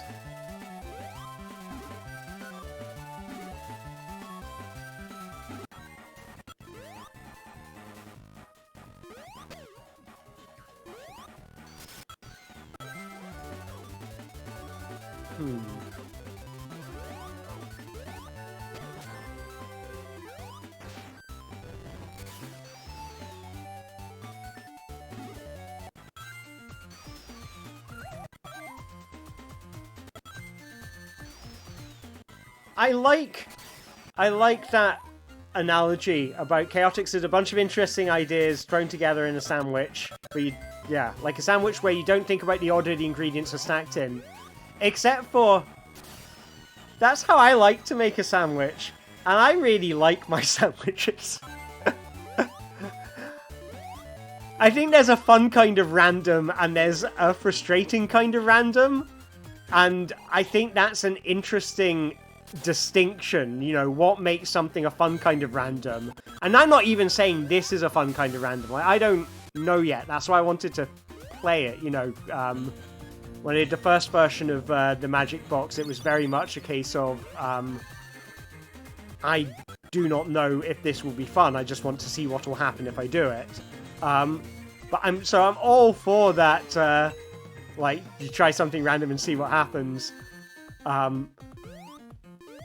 But I think it's an interesting design question of... Because I think it is perfectly possible to make a messy smorgasbord of everything that is really fun. And it's also possible to make a smorgasbord of everything that is like... You know, that is just frustrating, annoying, unpleasant. And it's like, what is the thing that makes a difference, you know?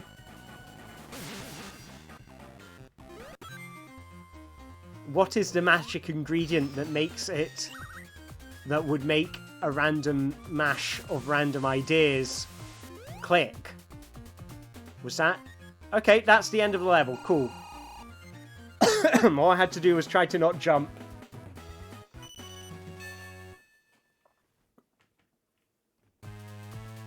Alright, what's next? 3, 2.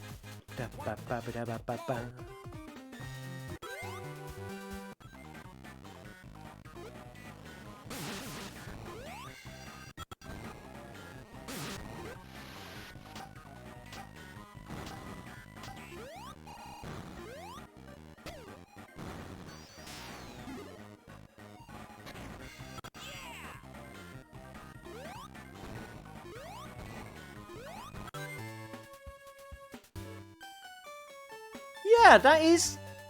yeah, Smash Brothers is kind of like that. That idea... yeah.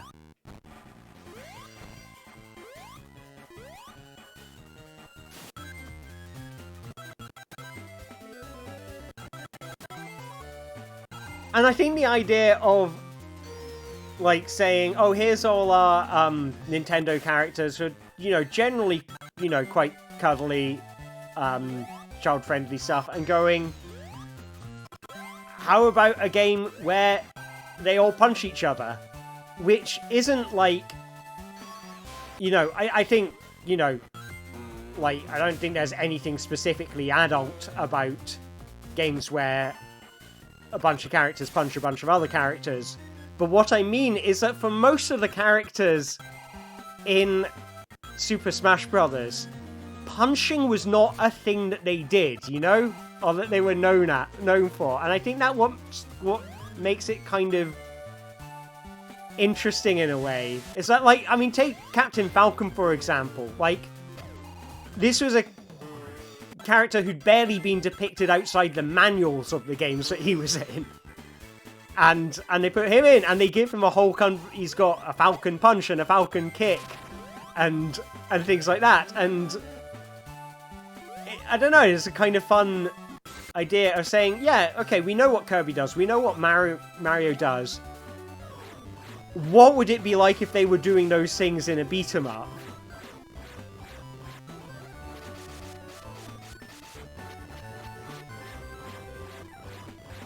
And it does kind of make sense. I guess, like, thinking of the characters, which characters were kind of...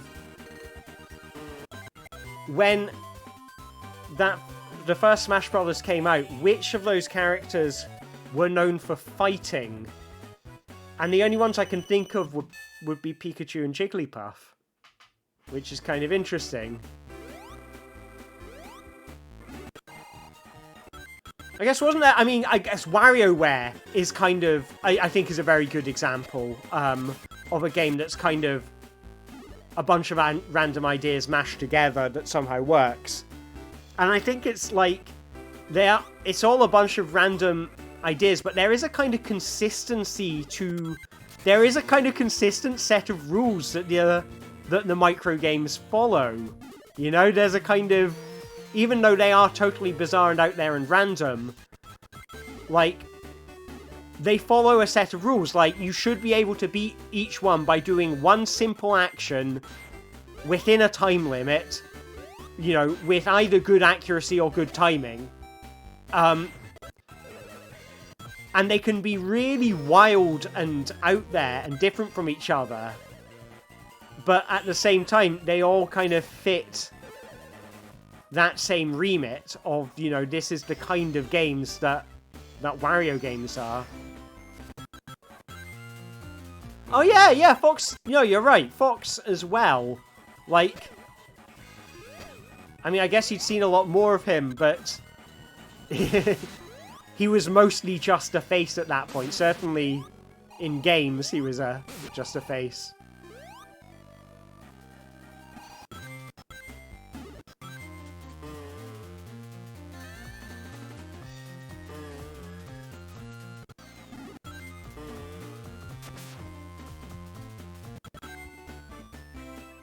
Am I going somewhere safe?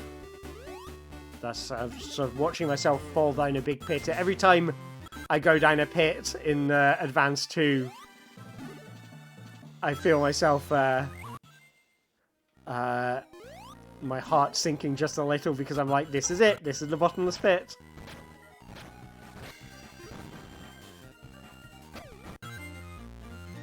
Oh yeah! You could run around as the characters in the multiplayer if you unlocked it. I'd forgotten about that.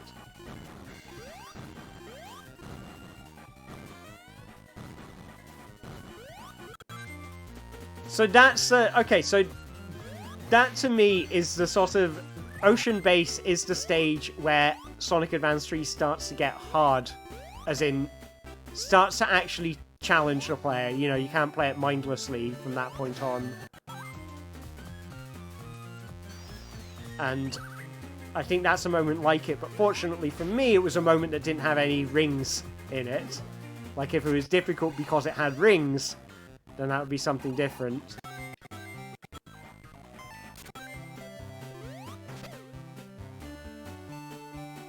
I wonder if I can leap over those. Yeah. Ooh, checkpoint.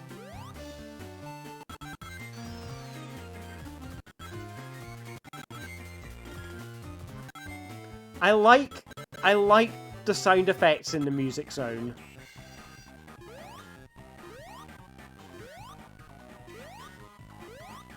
And I like the animation of... Okay, so you have to actually go left there.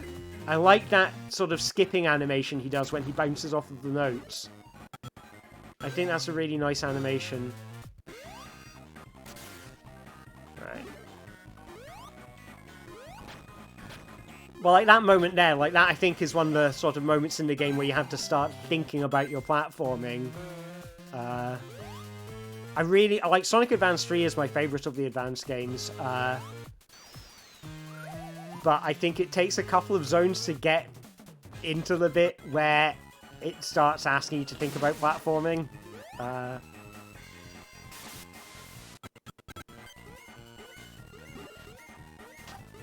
Like, I think the final zone in this, Chaos Angel, is really good. Like, in terms of platforming challenges.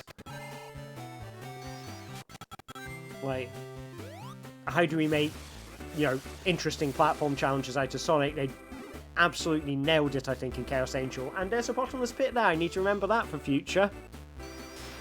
Fortunately, it's not too far away from that checkpoint, so should be alright.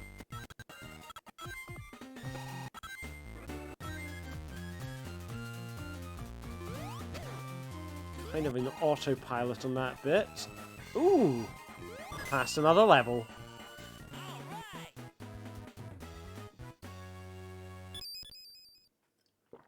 So far, my brain hasn't melted, which has been nice.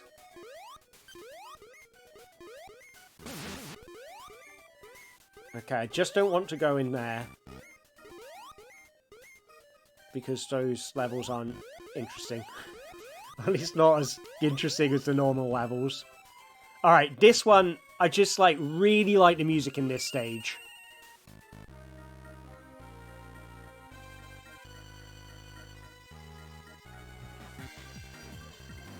That bit where it slows down, it's like the tempo's slow at the beginning and then it kicks in. I just think it's so good.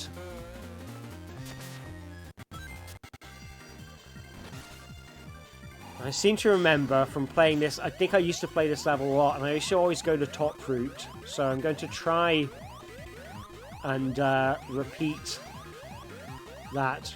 Pretend I've just watched a whole load of Naruto and should probably do a maths assignment. And that's how I'm going to get through that stage. It's just the strategy.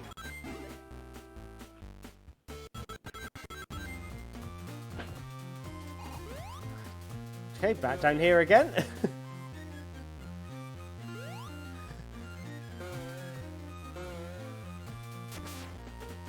I am struggling to tell where I'm supposed to be at this stage. So, just... There we go. That was good. That was good. Hope I get some rings. Get that one for safety. I wonder if this gets me nice and high. I think I want to go high if I can, because that means there's floor below me to catch me. I'm going to try and not jump in any game if I can avoid it while I'm on that grind rail.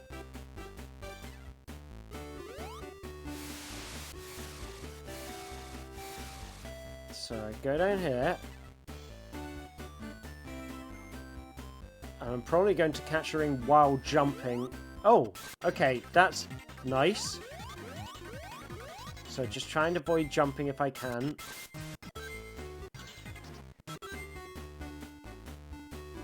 I do like... In Advance 3, Tails picks up rings for me. I did just press jump, but it didn't register.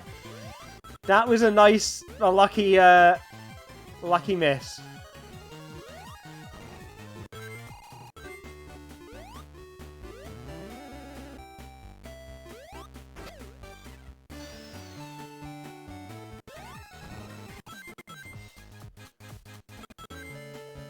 Yeah, Chaos Angel Act 2, is that the one where you're standing on the platform as it moves through the level? Or is that Act 3? Because I really like the one where you're standing on the platform. Like, that's a real kind of, like, a test. That's Act 3, okay. I can't remember which one Act 2 is, but I just remember loving, like... Because Act 1 was more kind of traditional, really, wasn't it? That's, and then the 3 was the platform. So it's kind of hard to describe these things through the medium of text. So, try not to touch anything.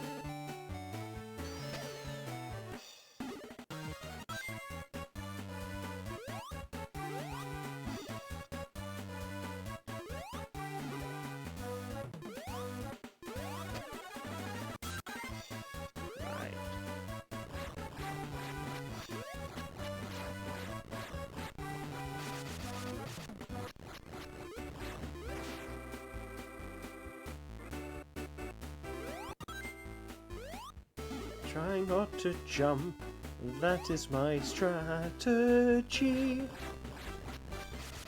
Try hard not to jump, hopefully I'll beat the game.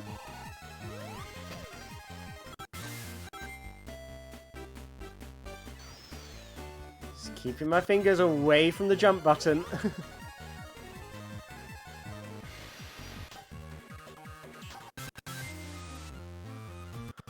Another grind well negotiated.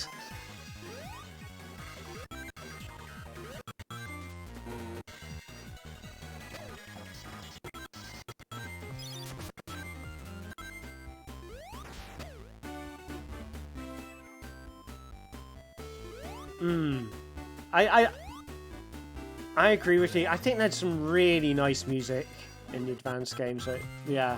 I think particularly, like, Chaos Angel has a really good kind of, like, journey it takes you on between the 3, and it has the theme which, you know, it's a theme that it has variations on that feel more dramatic as you go through it. You know, you feel like you're getting closer to the nerve center of Dr. Robotnik's operations. It does really, you know, the music kind of sells that story.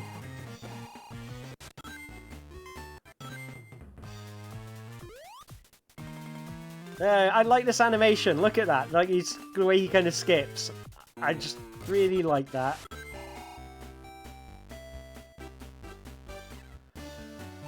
Okay, boss time. Oh, it's Knuckles. Oh no, Knuckles, have you been tricked again? I'm not after your Master Emerald.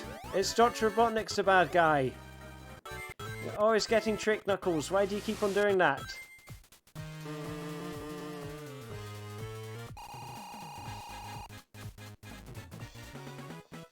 Alright, it's boss time.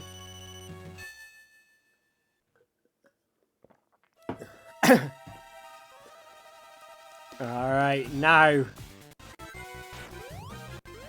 Now the fun begins.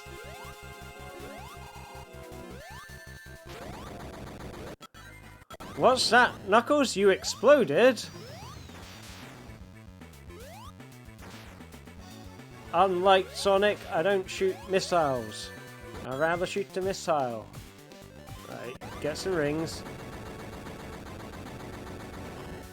Ah, so he was made out of bits of robot all along.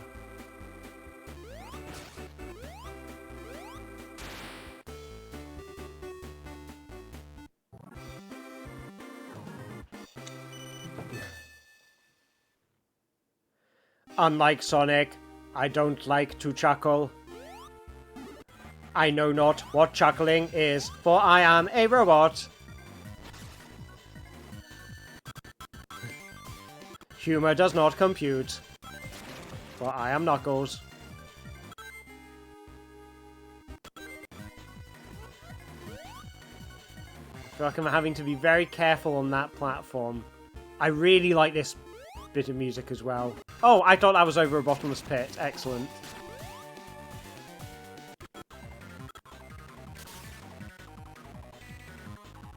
Right, so I need to go Oh, I need to go up here. Okay.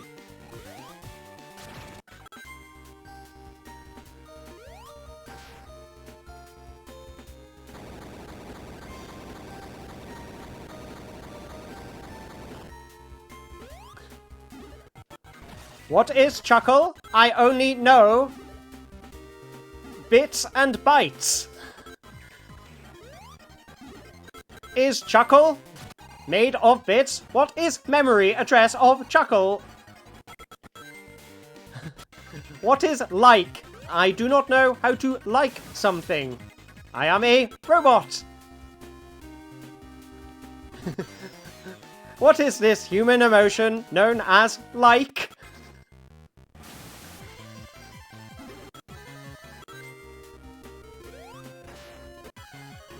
I would rather flex my muscles, but alas, I do not have muscles, for I am made of mechanical parts, such as tungsten.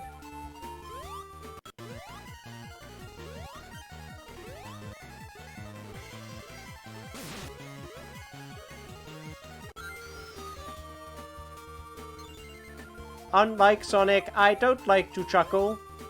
I'd rather learn to love.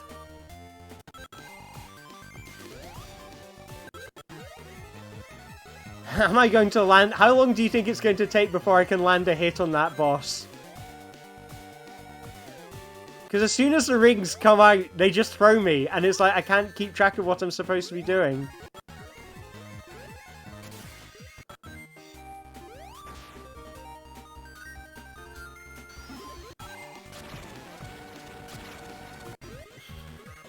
I think I might have to think. This might be a thinker, this boss, because there are a lot of rings in it. Oh.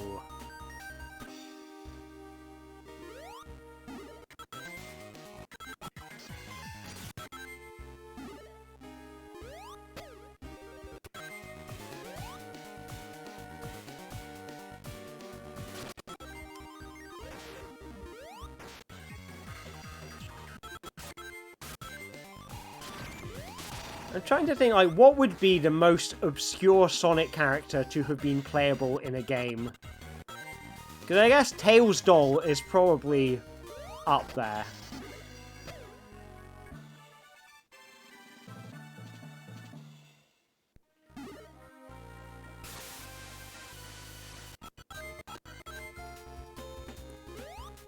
I guess Honey the Cat is probably the most obscure one that I can think of, having been playable in one game. Like, originally, like, you couldn't, it was like hidden in there, and then they, like, in a re-release of that one game. Yeah, Ray would have been once upon a time, but now everyone knows about Ray. It's like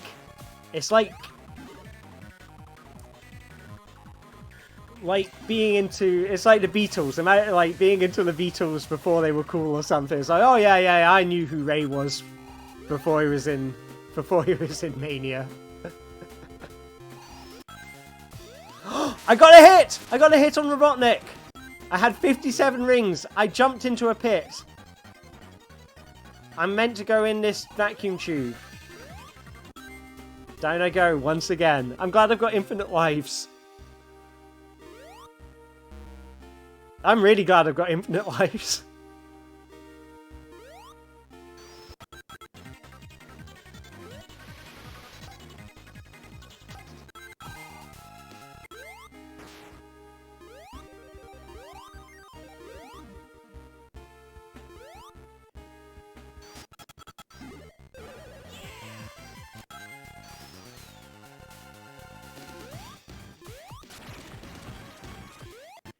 Come on!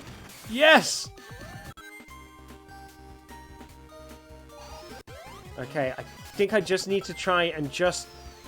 No, okay. Do I spin dash over that? Do I need to hold down right?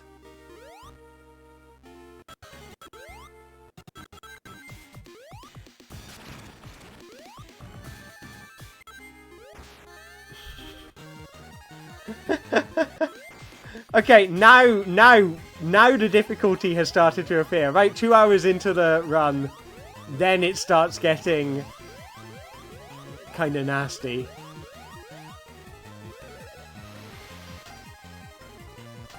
But yeah, this is a moment. Advanced 3 being relatively gentle at the moment. Ooh. Nope. I knew what I was doing. Oh, the most obscure Sonic game in general. Oh, that's an interesting question. I'm going to go with the most obscure one I can think of. I'm going to go with Tails and the Music Maker on Sega Pico. I'm just holding right. Just going to hold right. I got over it.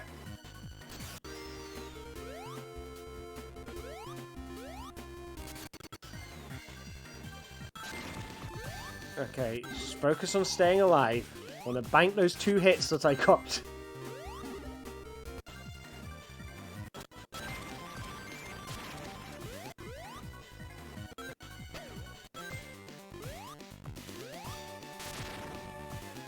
Three hits. 4 hits.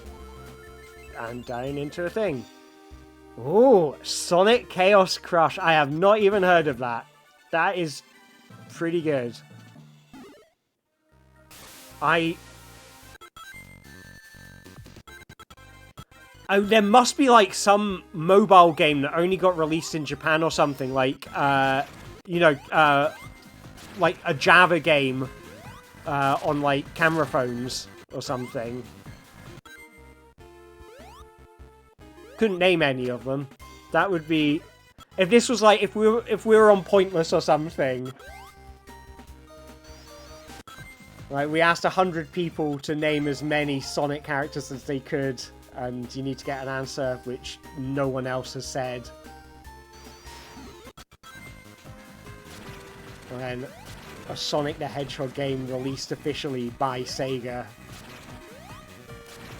Released by Sega, that is, not necessarily made by Sega. Yeah, I wonder what the N-Gage version is like. I'm holding right, I'm just hold right. Because I just want to get over that jump in Advanced 1. Whew! Another level down.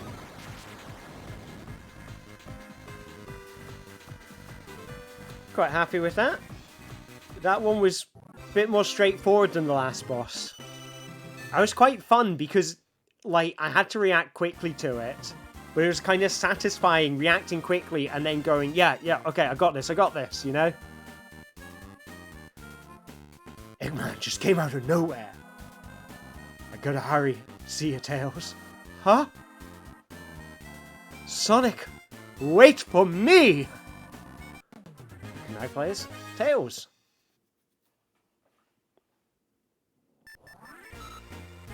Ice Paradise. That rhymes. Thank you very much, thank you. I trained at RADA. I didn't, but I'm sure in another lifetime I would have tried to. When I was like 11, 12, I really wanted to be an actor. And I actually, I applied to audition to be Harry Potter when they were casting the movies. They did a big, like, public call out. And I sent in an application. I did not get called for audition, but I like to imagine that there is an alternate universe where there's an alternate universe where I acted in the Harry Potter films and then went on to star in you know, all kinds of other things. Yeah, and then Daniel Radcliffe is here on stream right now, playing Sonic Advance 2. and recounting you the tale of how he applied to audition to be Harry Potter, but didn't get the role. Ooh. The fourth stone is ice. Like, this feels like... It feels like that would be the source of a hidden code or somewhere. Like, of course it's always... Zone 4 is the ice zone because of a conspiracy.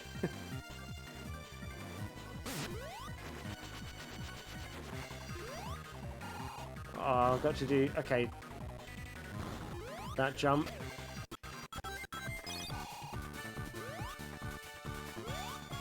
Where am I supposed to go? I guess down.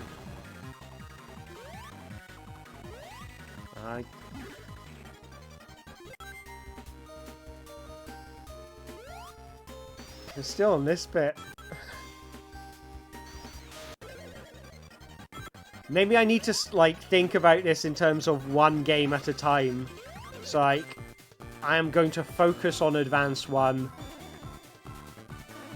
And with that in mind...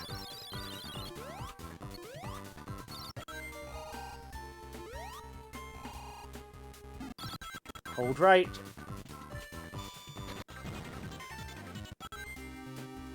Yep, that was sufficient. Okay, but I've got to watch out for the other bottomless pits. And I know in this level, this one's hard because bottomless pits keep on appearing as bits of the rocket fall off, don't they? Hold right. Just holding down the right button. Okay. Holding down nothing. Just letting Sonic run.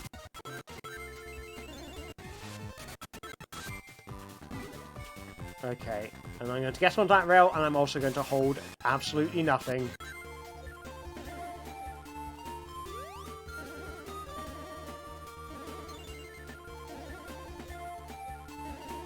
There we go.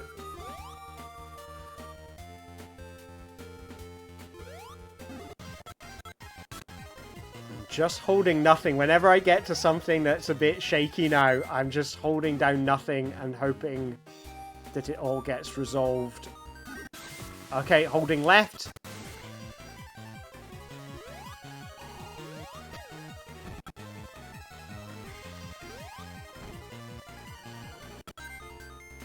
Oh, that was lucky. I guess Tails picked up a ring. I wasn't expecting him to.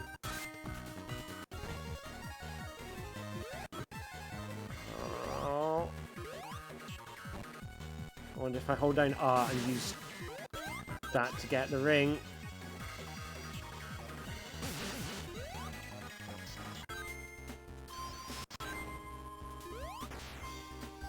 I'm going to get the shield because it's going to protect me from rings scattering everywhere.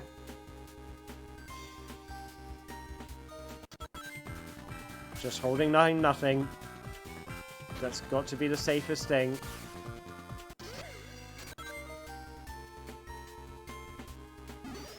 Oh no, I'm all the way back down here again!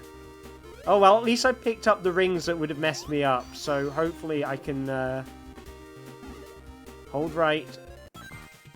Just keep on holding right. Okay, good, good. I'm safe, I'm safe. Hold down right.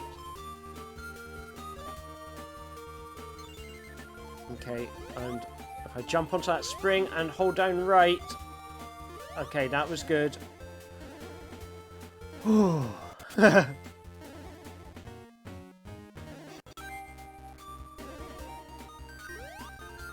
needs exercise when you can put yourself through this emotional stress?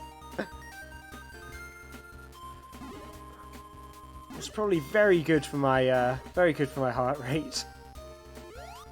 Right.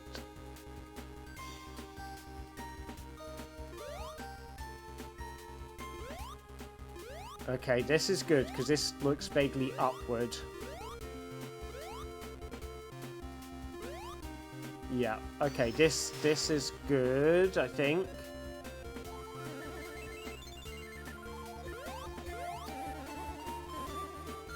I don't remember where the checkpoints are in this level. I don't know if it's like when a bit comes off the ship, does that count as a checkpoint?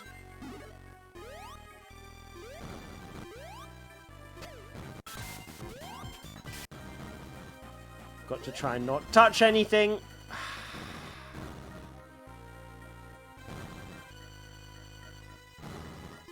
I mean, those jumps are just hard. I am just going to stand here and let Sonic get the rings so that it switches into the other games and I'm not, while I'm knowingly not touching anything.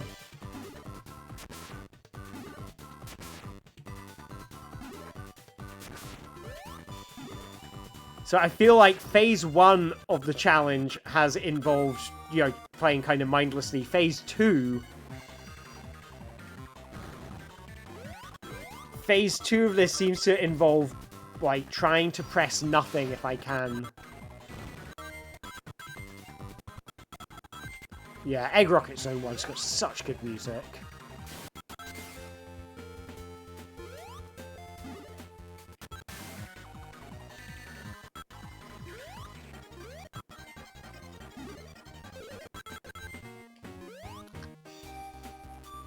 And that's a bit of twitchy timing I needed to jump there before it fell down. Don't... Okay, I was really worried it was going to send me all the way to the bottom.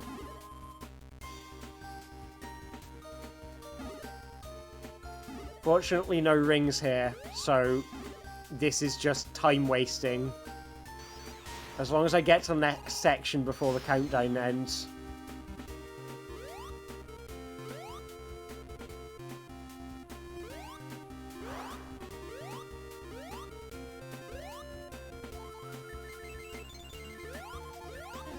Come on. In we go. Am I supposed to jump there, maybe? I don't know. Oh well, I'll just go back round the way I came.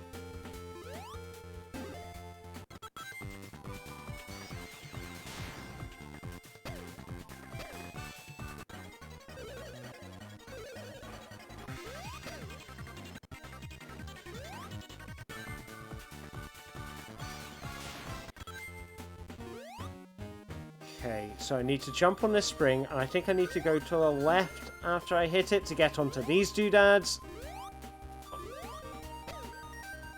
I really don't want to fall off, because I do not have a lot of time left in this segment.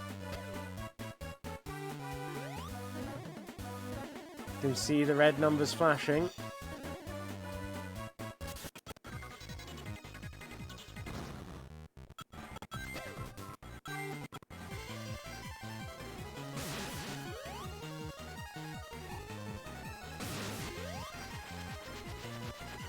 Where am I supposed to go? Probably going to have to go all the way back round again. But focus on Egg Rocket. That's my mission. This is Operation Rocket of Eggs. I really want to get to the end of the level.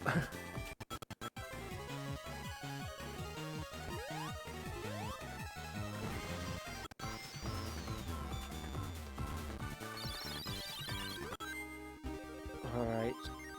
Left to right. Oh. 30 seconds left. Holding left. Just holding left and not jumping. That's my strategy.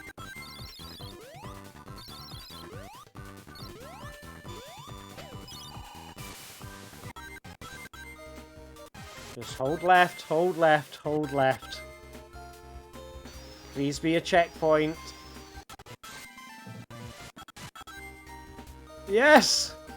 20 seconds left on the clock. Happy days, happy days. I really hope this is a checkpoint as well, because I do not want to have to go through all of that again.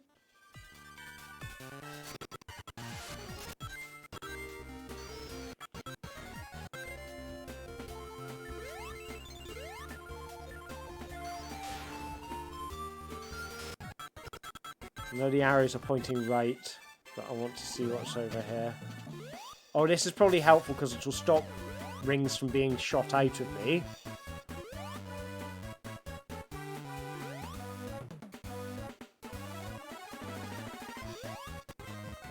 The arrows want me to go left, but I can't see how to get up there.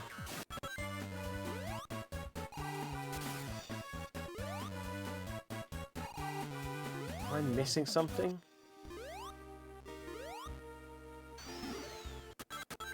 I was.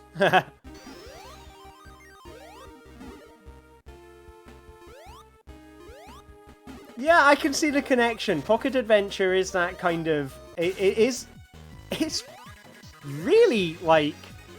I'll be honest, it's way better than I was expecting it to be. I was like, oh, this is just a really nice, pleasant to play Sonic experience. It felt like a kind of... It felt like a kind of logical next step after the Master System games in a way. But, like...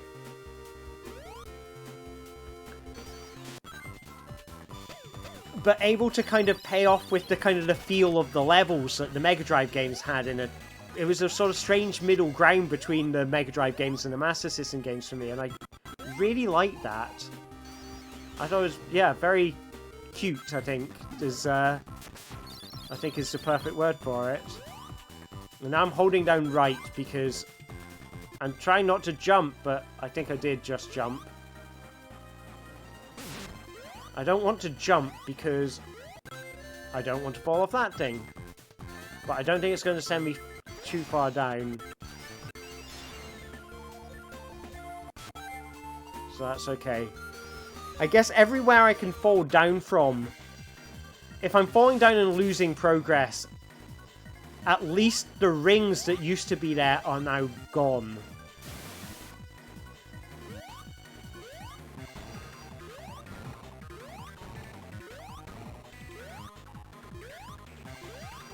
So it does make it slightly more straightforward.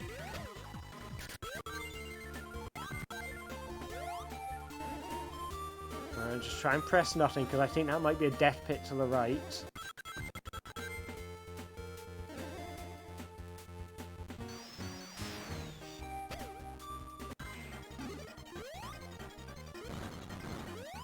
Okay, so this is the bit I think that killed me last time.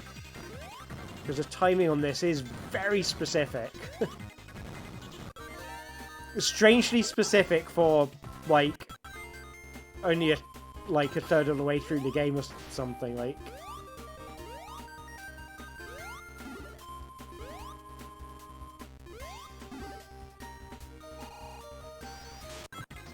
I mean, it feels like some very kind of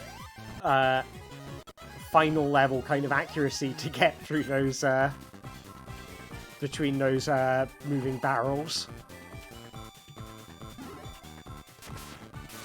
Alright, try not to touch anything.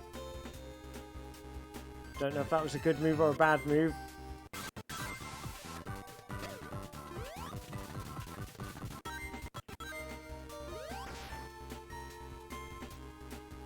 But here we go, going back the way I came, which means there's no rings.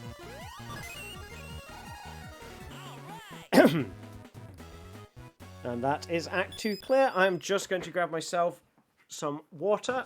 I'll be back very, very imminently.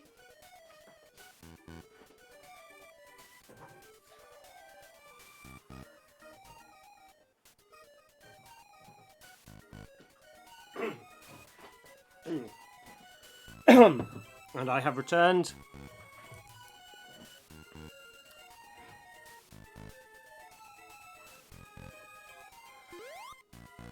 Yeah, it is strange. I mean, the difficulty level does go up with each one. I mean, I think it's particularly in Advance 2, it's the bosses. Like, the levels aren't that tricky, but the bosses really do make an effort to, to kill you. What's this? I can't remember the way to Act 3. Okay, that's the boss.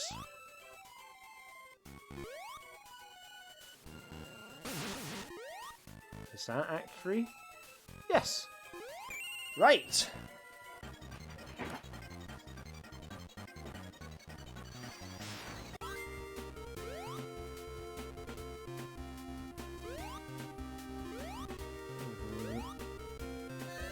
Oof. That's a ring. That's me unprotected.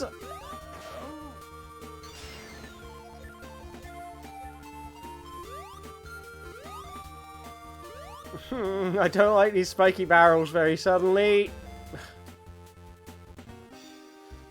Oh well, at least I got to a checkpoint.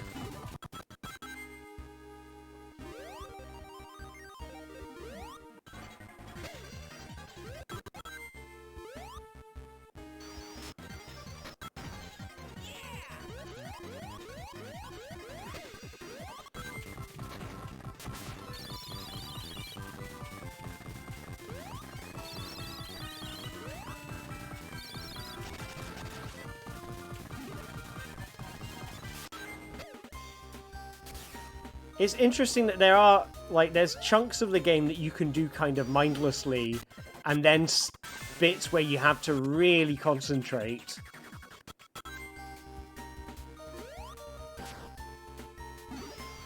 Wait, he can do... I didn't know he could do that.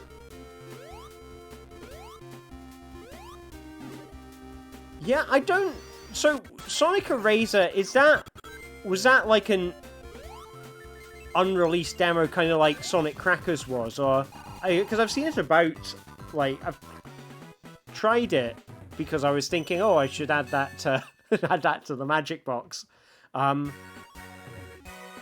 I couldn't. I'll be honest, I couldn't quite tell what the game was supposed. Oh no, wait, sorry, I'm mixing it up. I'm thinking of Quacks is what I'm imagining. That was the one I couldn't work out. Sonic Eraser, I kind of couldn't be bothered because it just looked kind of ugly and unfinished. I was like, I don't know why anyone would want to play this normally, so I kind of assumed it was unfinished. It felt kind of audio-visually not nice. Okay, so, right. So something for a system like the Sega Channel, that would make sense. I guess it must be really hard to, like, to archive those kind of games, because I guess when they vanish out of the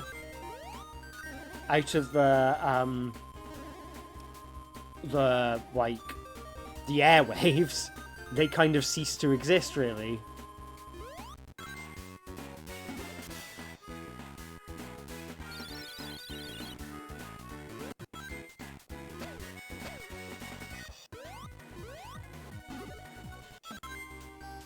Right, which way was I trying to go? I think I was trying to go left.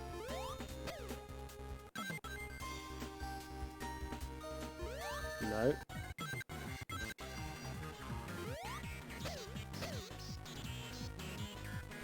I don't know if I'm meant to go up or down here, but I think I'm meant to go in the tube.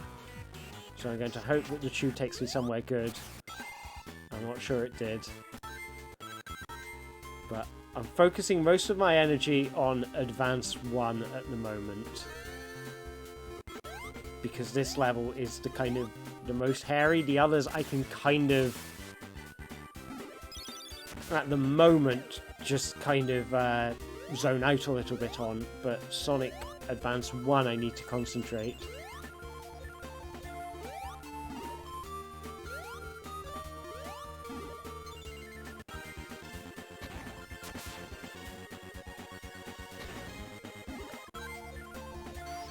Sonic punching another Sonic. Well, that's, I guess, so we all knew it would happen eventually.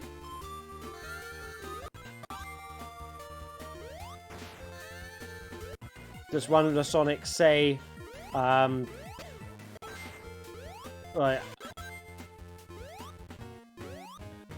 I know everything, you know everything I'm going to do, but that's okay because I know everything you're going to do. Strange, isn't it? Oh, I fell off something, but that's okay. This is okay. This is not the one I'm trying to do. Right. Oh, that would have been real early on.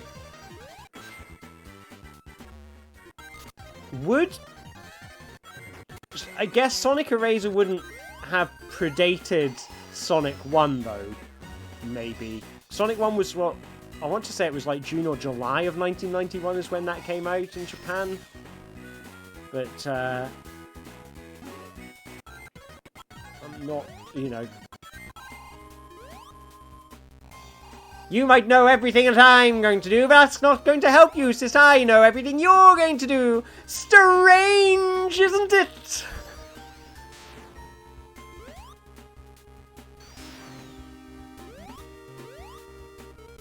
Which way am I going? Okay, I think it wants me to go that way. I'm gonna have to take a leap of faith here. That was not a very good leap of faith. That was a very bad leap of faith. You might know everything I'm going to do, but that's not enough because I just jumped into a mole! Strange, isn't it?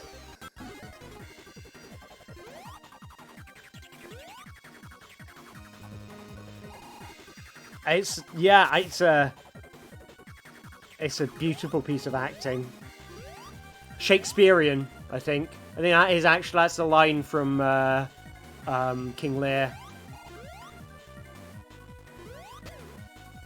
It's the bit where King Lear has to fight Mecha King Lear.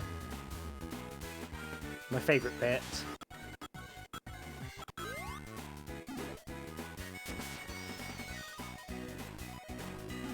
Of course, Mecha Lear is a different character to Metal Lear. Metal Lear was created by Othello. I can't remember all the backstory behind that.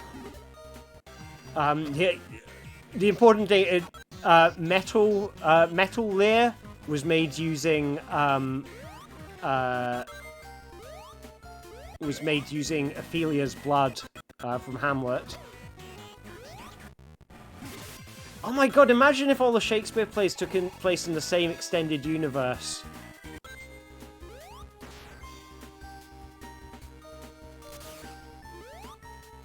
Or like Super Smash Bros., but they're all Shakespeare characters.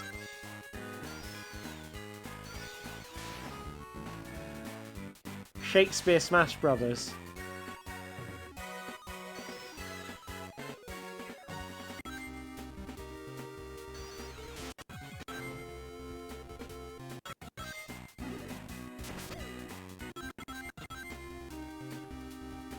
That was a good bit of just holding right and hoping. Don't think, just hold right. And try not to jump when you're near rings. Okay, I need to stay holding right on that bit. I know there's rings to the left, so I'm going to avoid them. I wonder if there's anything up this spring. Is it just rings?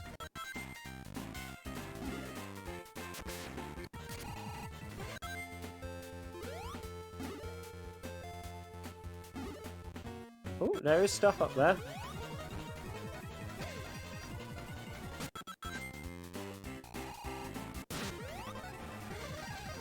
I'm holding left because I know...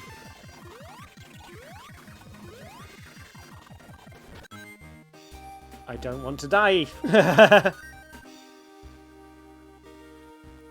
I don't want to die by falling down that hole. Strange, isn't it?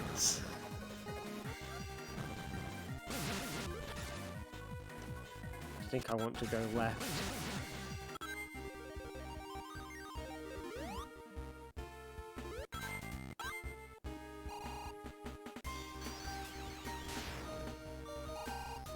Oh right, this is a bit I need to go up the middle.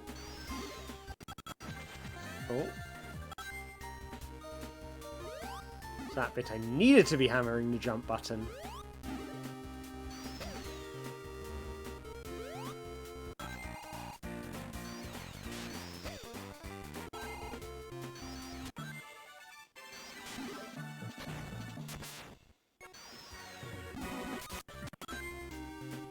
Okay, that's okay, this is okay.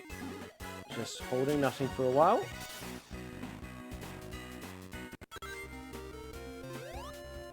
Oh, that wasn't enough. I go up here.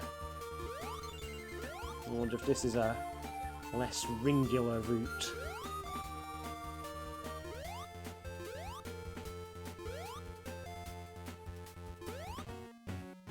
Or maybe if I'm skipping part of the level, which would also be helpful.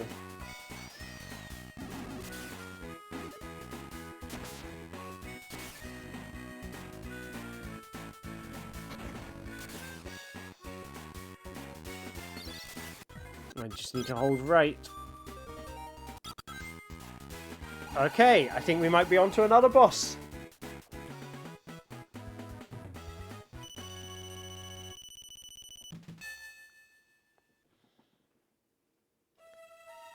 Alright, let's see if I can use the jumping dash this time.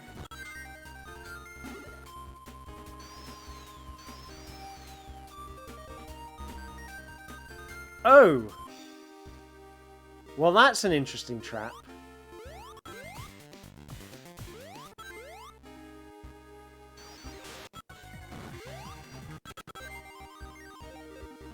Let's hold down.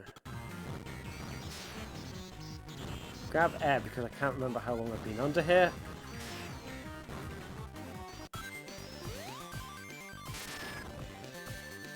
Ah, the debris gets you in this one, doesn't it?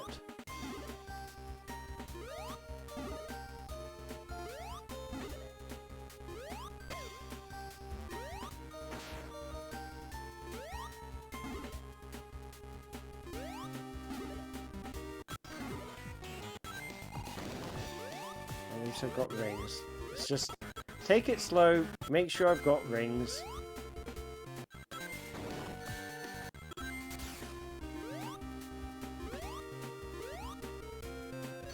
Try and keep Sonic out of trouble.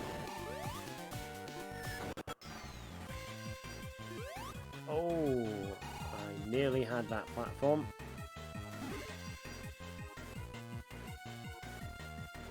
Do you think it'll respawn?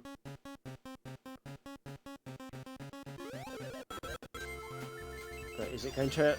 Am I going to get up there when I need it? No, okay, I'm dead.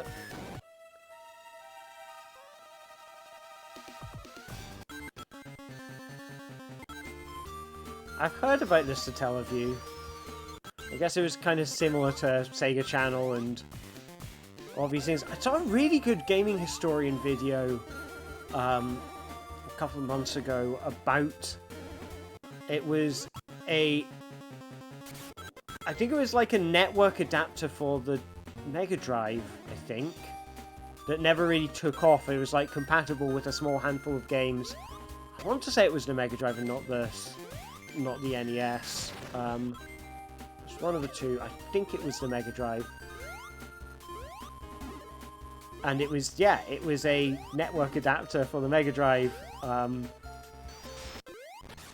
Oh, I did not expect to survive. I avoided drowning.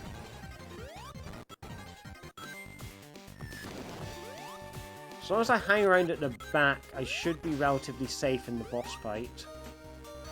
So I can focus on just trying to do damage. Like, it's like ever so slight increments. Yes, falling down is not the worst thing that can happen to me, as long as I get back up.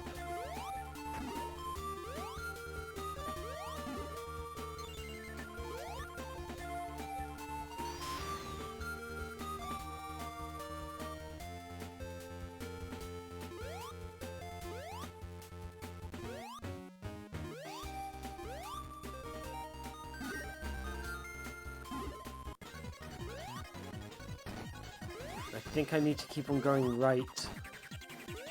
So once I'm in this tube, I'm going to hold down right. Why do I do that? I just need Tails to get me in there. So I'm holding right because I feel like I need to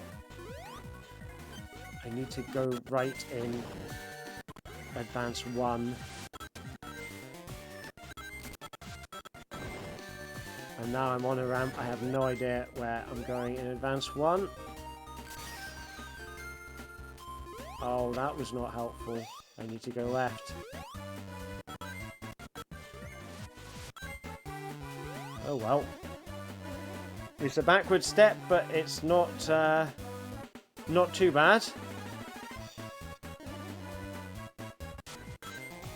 I do think that's such a weird thing with like Satellaview, and that is that, you know, you had to tune in for the games being broadcast. The idea of games being that time limited it kind of surprises me that they didn't go, like, this is really restrictive in terms of the content that people can play. Like, you know, you'd think, like, if I was pitching that, that would be the first thing I would think of as, like, one of the drawbacks. So I wonder what the rationale was. So I need to get across here. I can't remember what's down here. Oh, that was the mole that killed me last time. So I think I'm making progress. I have got a hit on Robotnik. That's cool.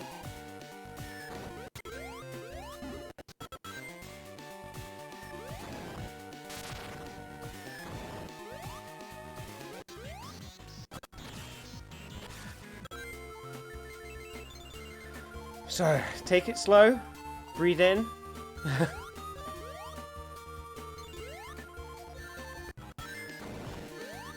Can stay relatively still and safe in Advance 1 now, so...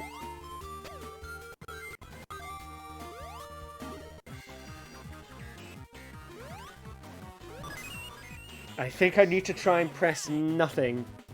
Well, that's the thing, yeah, it's a lot of effort to develop them. I assume that's probably why a lot of them were variations on existing games, is that they didn't want to have to spend too much time on the development process.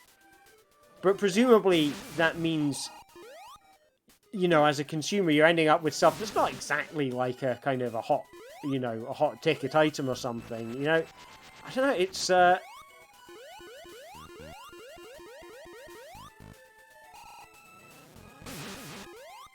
but I guess maybe it's just, you know, an R&D project. You go, you know, if this works, this is going to be massive. If it doesn't, then we learn from it. I wonder if that's how they approached it. Right. So, this bit... I need to...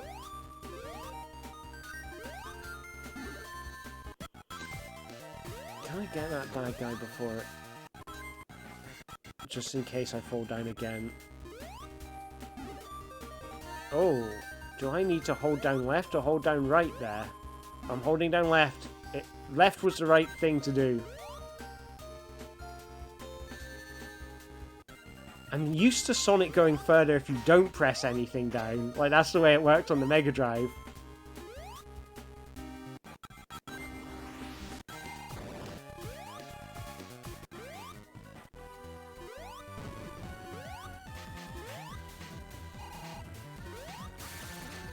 I think it would be cool to see all that stuff live, but I also, like, I think there is possibly a reality with that, some of that kind of stuff, was that, you know, it was made to be kind of disposable. It was, you know, interesting. But, you know, this probably wasn't, you know, the BS Legend of Zelda probably wasn't Shigeru Miyamoto's ideal vision of what Zelda was always supposed to be. You know, it's probably likely that the Zelda on the NES in the first place was kind of closer to what he wanted. It's like, I don't know, I feel like if I was to spend my going back in time token on that, you end up being disappointed, because I think it's interesting when, you know, to go, oh, you know, what are all the weird nitty-gritty things about these kind of little versions of, obscure versions of something. But I think there is a reality with a lot of them, is that, you know, these aren't, you know, magical rare versions. They're not rare because they're really good, you know, they are rare because they are just rare. And I wonder if it would be one of these things, if you spent your going back in time token, which I'm assuming is how time travel works, is you get one token for it. Like, you'd kind of be disappointed in reality, because you'd go, oh, it's, at the end of the day, oh, it's like, this is fascinating. It was fascinating when it was, like, unknown, but now I can actually experience it. I'm like, it's just F-Zero courses, you know. Like, the course design was not the thing that made F-Zero special, you know? Like, it's just more content for a thing I already have. Yeah, I think, yeah. Using, like, I guess... Okay, so you have a time travel token, but the conditions are you have to use it on something kind of unimportant and whimsical. I wonder if I can just stay between his legs. Oh, no, no, no. I'd go back in time and stop that from happening. But yeah, no. Okay, the rules are you get one serious thing for preventing something awful from happening. And then you get one whimsical one. And that's the rules. It's the time travel people have said the rules are you can only use this time travel thing on something totally unimportant, totally inconsequential.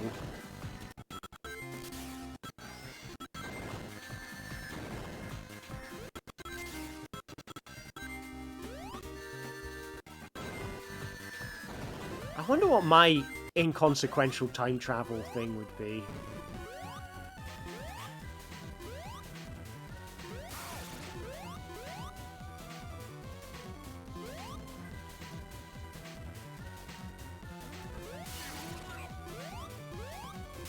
Like, I think there's lots of things I'd like to have been behind the scenes of to know. I mean, I guess things like... I think more interesting than going back in time and playing the Satellaview games would be to go back in time and, like, be in the studio when they were making them and find out about how that process worked. Like, I think that could be quite an interesting thing, because it's like, yeah, you know, what was the process that went into making these things? And maybe there was, you know, someone getting in their big break in this, you know, the studio doing the Satellaview stuff, and, you know, with big dreams or something. I could imagine it would make for quite a good story.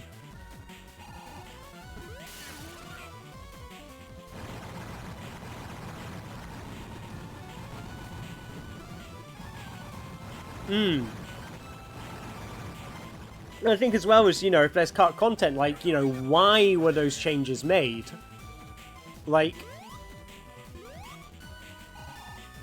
I find it interesting, like, I find it interesting when you have something that are these great kind of gaming mysteries where the, you know, reality turns out to be quite mundane.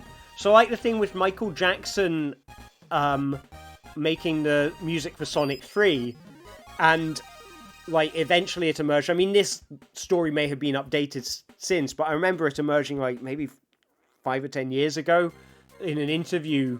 One of the other composers got asked about it, and they said, yeah, he didn't want his name on it because he didn't think it was his best work. And it's like, okay, it's actually quite simple, but I think the mundanity of it is quite interesting, because I don't know, I feel like we often put things like video games on a pedestal or something that's, you know, quite important, and actually, you know, there's a lot of humanity in the mundanity of it. There's a, you know, when this was, you know, a project by a group of 20 people or whatever, and, you know, there were technical challenges they had to work around, and that caused them to come up with stuff, and, like, there's a human level to that, which I think is more interesting than, like, if a zone is cut from a game, or Sonic game, like, because it was kind of boring, for example. Like, you know, Hidden Palace, for example. I remember playing it in the beta Sonic 2 beta years and years ago, and going, I wonder if this level was cut because it just wasn't that interesting. I mean, obviously in the beta, I think it wasn't fully populated with enemies and that, but it would make a perfectly rational reason why you would cut a level from a game is going, yeah, try as we might, we couldn't make it fun. But that's actually an interesting, like, to me, that's more interesting than it was cut because of some controversial reason or some technical reason. Because it kind of humanizes the creators of the work, you know, that Sonic is not made by wizards, you know, not every idea that, you know, people came up with during the development was a good idea, you know, and, you know, things that are lost to time aren't lost because they were special, they were lost often because they weren't special, that's why they were lost, and I don't know, I just find that, like I said, I think it's just the humanity of it I find interesting. You know, these are creative projects made by human beings.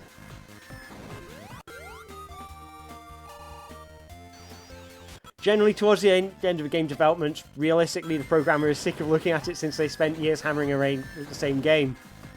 I can understand the rationale, and I think we've reached a point where there are no more rings in the level at the 2-minute mark.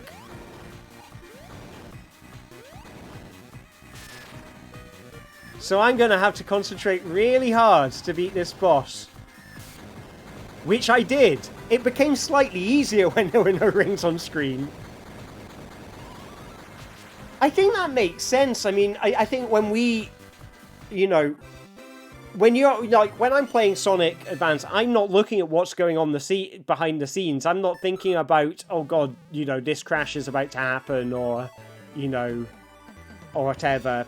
Like, you know, I'm picturing Sonic as a character in a world, whereas I guess for the developers, you know, it's a sprite in a screen acting within a bunch of mechanics, a bunch of, you know, programming doodads that at one point didn't work and now should work mostly, except for the bits that, you know, that testing team has found. You know, it's, yeah. So I can understand you would become desensitized to it. It makes sense. I mean, I kind of sort of similar experience, like in the because I make games myself. I've not made anything particularly noteworthy, but I was put out on Twitter.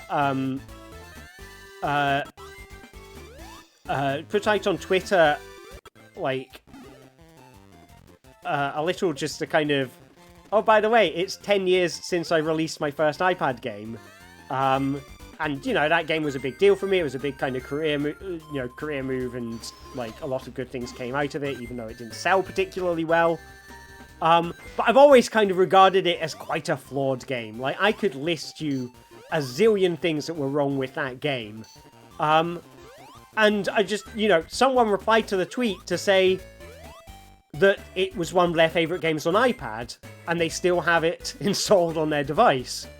And it was like, wow, you know, because honestly,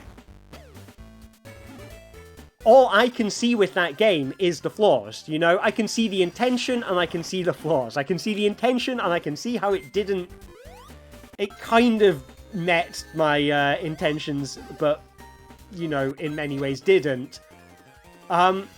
But that's because I'm seeing it from the point of view of the person who made it, you know? I can't play my own game without seeing all the things I don't like about it, you know, all the things I think are wrong with it. Whereas, you know, to an outsider, it could, you know, they are watching it with totally fresh eyes. They have no preconceptions about what the game should be, and they just experience it as it is. And I think, I don't know, it's kind of interesting. It's like, I'll be honest, you know, that game is something that I've looked down on for quite a while now as not my best work. So to hear that for one person, it's their favourite game, well, not their favourite game, sorry, one of their favourite games on the iPad, to hear that is actually quite, like, I don't know, it's a big deal. It makes you go, it makes you think about how you look at yourself and how you look at your own work. And, you know, I can be very self-critical. And here's an example of me throwing myself down a pit. But also, you know, this game, like, what's just happened is an example of, like, the way that other people see something you've made, they don't see it through the same pair of critical eyes that you see your own stuff through. And it was a really kind of, you know, there is a moment for me to learn something about self-esteem or self-confidence or something. And I really hope I do take that lesson on board. I really hope it does stick. But I know myself well enough to know it'll be... it's not necessarily, you know, automatic that that lesson's going to stick. But yeah, I can totally understand, like, how at the end of developing a game, you wouldn't be able to see it through the lens of all the people who really enjoy it. Like, that's, I mean, it feels like a kind of, that's rational human behavior. Am I supposed to go left or right?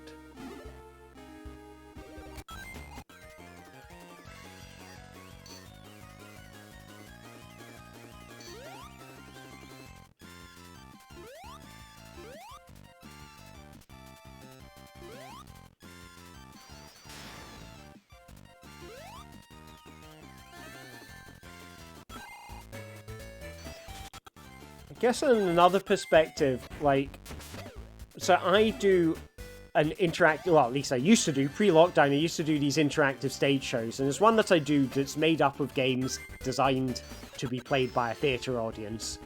And there's 4 games in it, and one of the things I've always found quite reassuring about it is that each of the 4 games has had someone tell me it's their favourite. I think they're roughly even in terms of how many people have said their favourites. And I know which one's my favourite, and, you know, I know which one's I think is the most special. But it's kind of... I feel like if an even number of people, like, are telling me if they're all the audience favourite, then I've presumably done something right. I don't know what the connection was there. Maybe that's the delirium of 3 hours of game swapping setting in. That's another act down.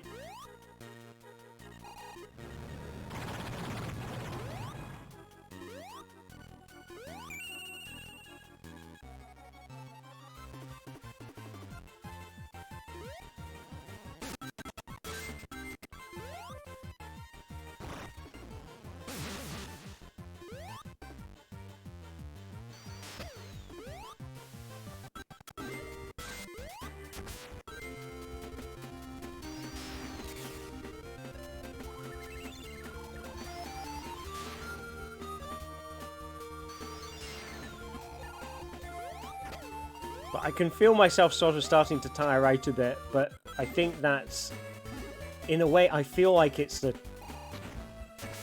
talking bit is, my capacity to talk is the thing that's going rather than my gameplay, which is, an interesting observation. I guess that's possibly what, I think is the reason, like I mentioned briefly at the beginning of the stream, like, I came up with these things to make, like, all these various game hacks and, you know, emulator hacks as a way to make art videos, and I died in the same place again, I think. I'll be stuck on this stage for a while. And part of it is seeing what effect all of these things would have on a human player if they try to beat the game with all this weird shenanigans going on at the same time. And I guess me talking aloud through this and talking about my capacity to talk coherently, feeling like it's starting to go, is an interesting bit of, like, in terms of that, trying to record what is the experience like. That feels like where I am.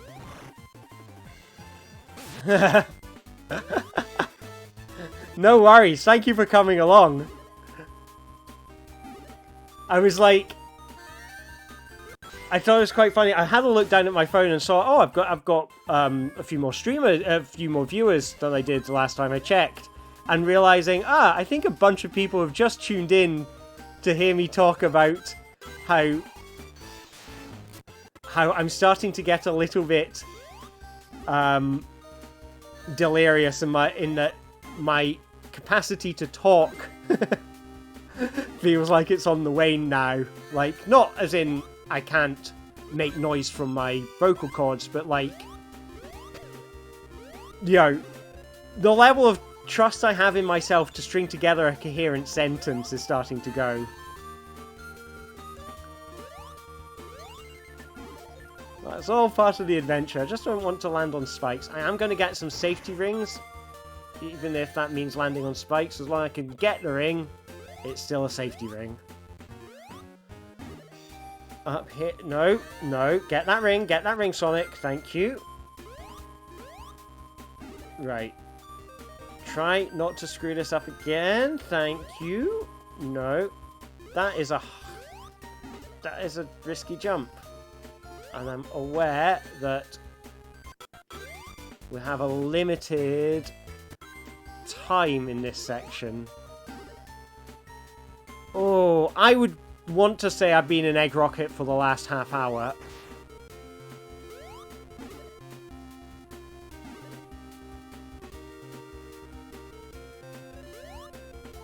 Which is 1/6 of the total duration of the stream. Oh, I'm still alive. Come on, thank you. I'm pressing nothing. Just press nothing and hope. Okay, I need to go up there. I need to get a ring when it falls down.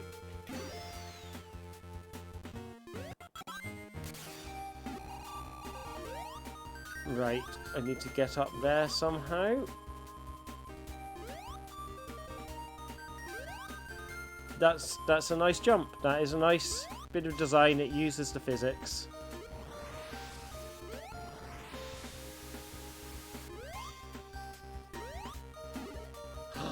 I'm at the end of the level. I've got 31 seconds left on the clock at the end of the level.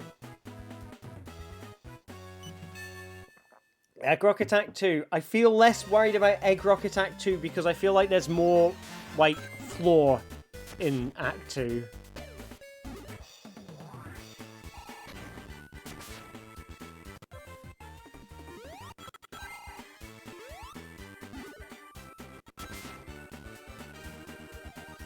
Try and stay high up if I can, because I don't want to fall down the pits.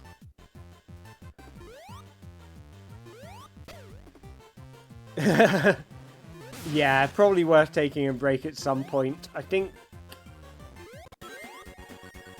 what I might do is I might give it another half hour and then take a sanity break. Or maybe take a break when I get... Maybe take a break when I beat Sonic Advance and then come back to this after Sonic Advance. A little bit refreshed. Because you're right. It's a you know, it's a health thing. I don't want to take the piss with my with my eyes and my brain, you know. I need those. So, yeah, you're right.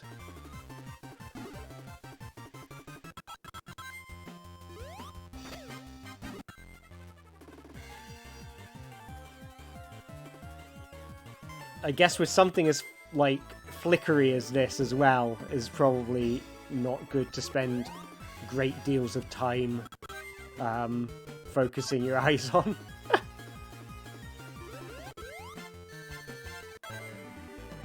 He has a fixation with angels because I think deep down he knows he is an angel, you know?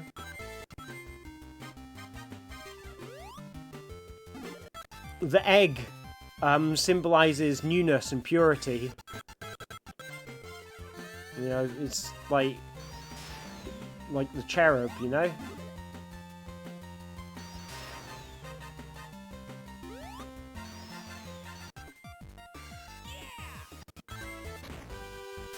Oh, I thought Jim Carrey was really good in the movie.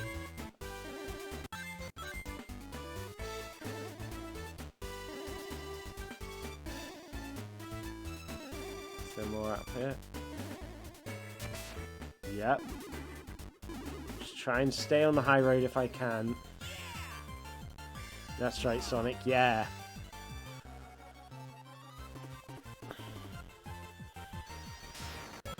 As long as I don't die in the same place over and over, I don't feel so bad about dying anymore. It's as long as, like, if it's the same place over and over and I know where I'm kind of failing to make progress, then that bothers me. But, like, just taking a death here and there is like, yep, I don't know the layout of the level. There's bottomless pits. C'est la vie. As Sonic would say, yeah.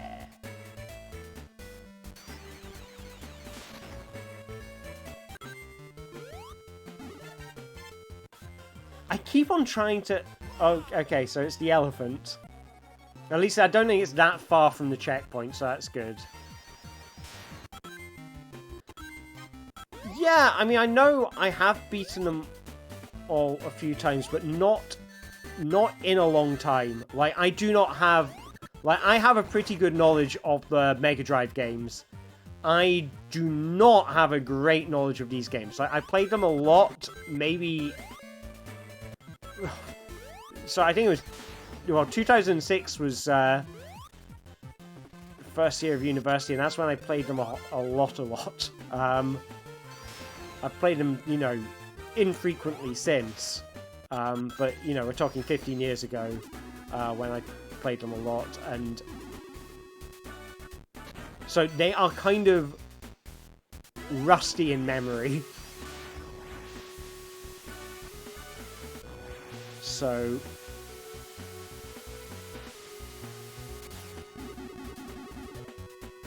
which is possibly making a difference because when there are sort of bottomless pits, I don't have a kind of context for where they are in the way that I would if it was one of the Mega Drive games. I think that does make a difference. And there I died on the same elephant again.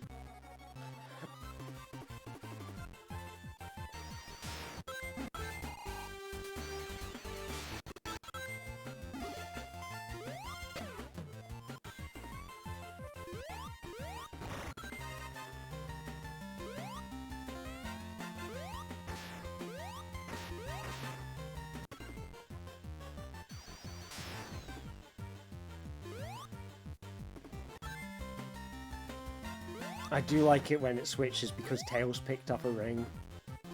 Especially in this game, Tails seems to have the capacity to just, like, appear in random areas coming flying through the air.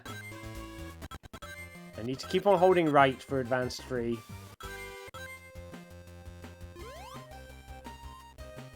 So I'm holding the right button down as I move and trying not to jump.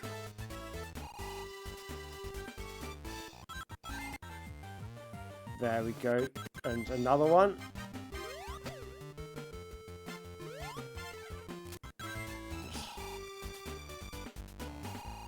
Okay.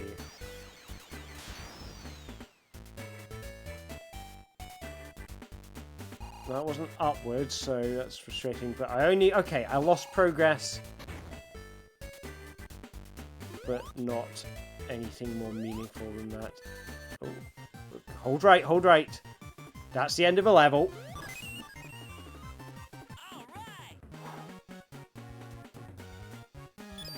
I'm happy with that. I am very happy with that.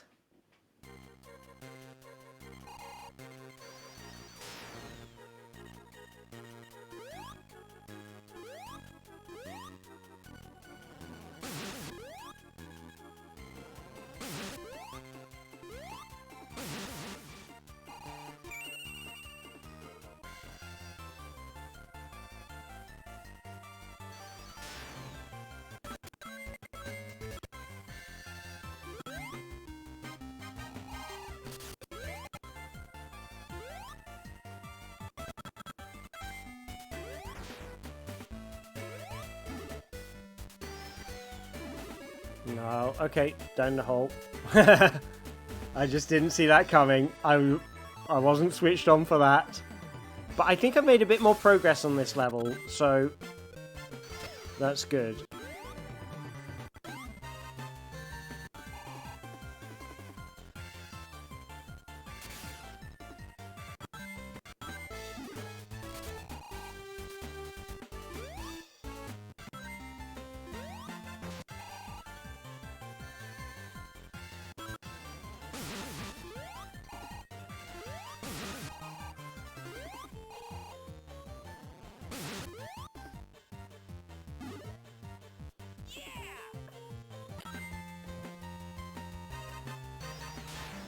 Yeah, I appreciate my my speaking has the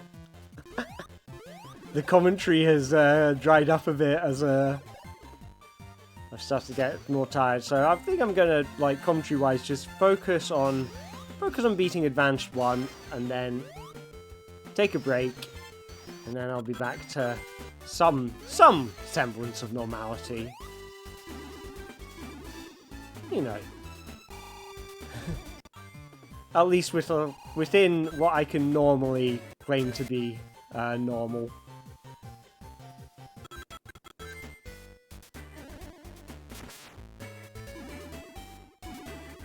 I really like the sort of the stump mechanic in these games. The using the R button to do like special jumps when you bounce off of a spring and stuff like that. I find that very satisfying. Can't go down there.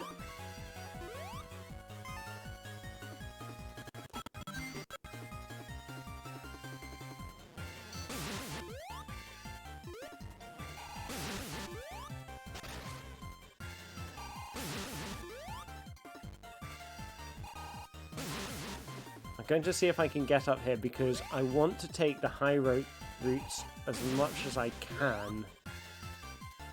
I wonder if I can fly up with Tails. Because if I can get the high routes, that saves me from bottomless pits. But, okay, no luck.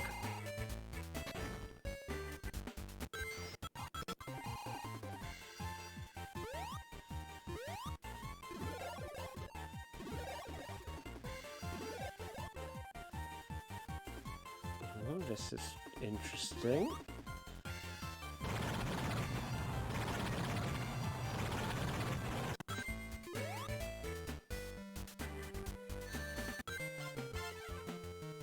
Oh!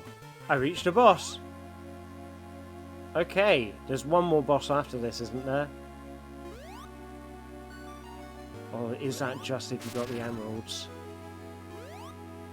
I'm not doing emeralds. I think after this there is another level.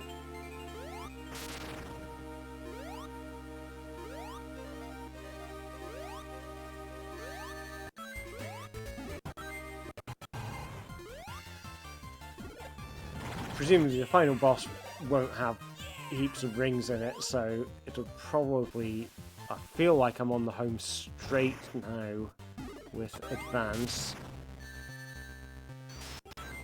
As long as I can keep hold of a ring. And knowing that every time I do get a ring, I am making it... I'm making it switch, so I have to... giving myself something to worry about. And that was interesting. That is something...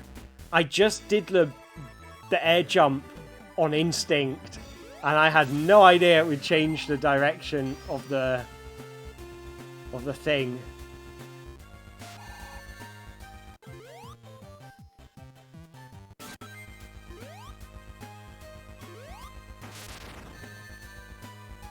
No, okay, there goes my ring. It's just me in the game now. I forgot he got fast. Oh well. Let's get some rings.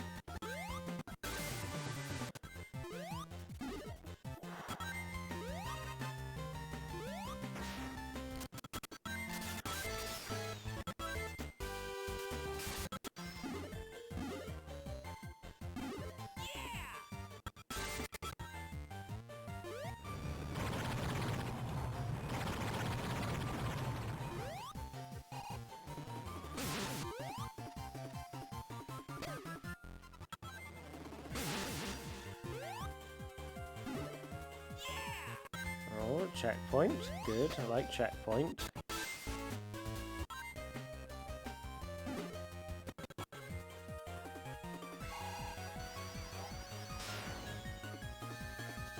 Ooh, there's a piggy bank over there.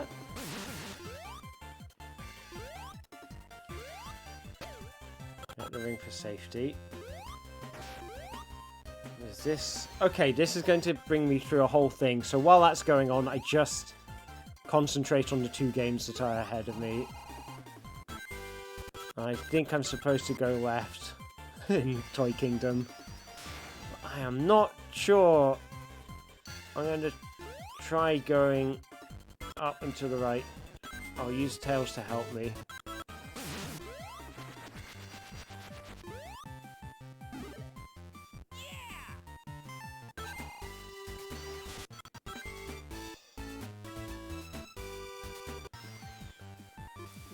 Feels like left is still the way to go in Advance 2.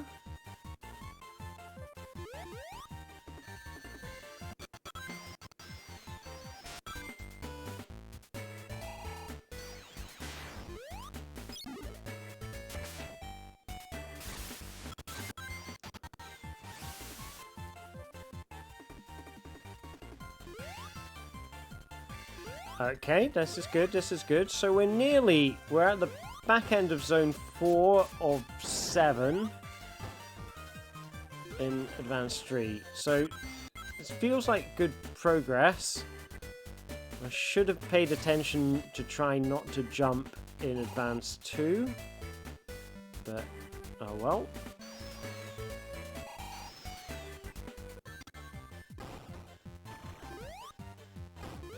Okay, so that's Gemold down.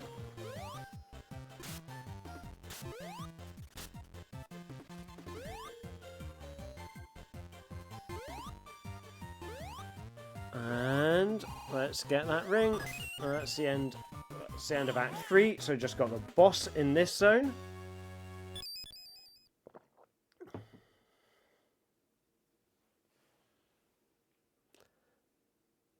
And here's Amy. Well, hello, Sonic. Amy, you gonna ask me out? No, I'm on my way to... I knew you were meant to be. Together? No such thing. Why don't you just admit it? Let's not use the hammer.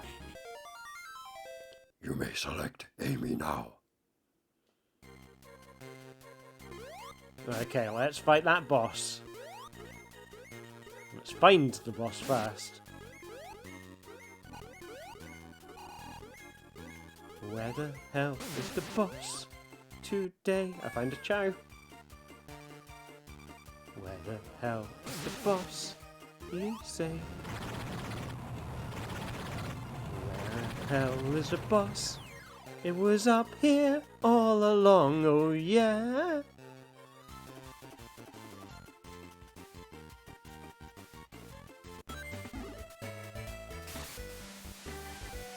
Okay, so I think at the moment, what am I focusing my attention on? Okay, so it is boss versus boss now. If I lose rings in one boss, it is very likely I will switch into another boss.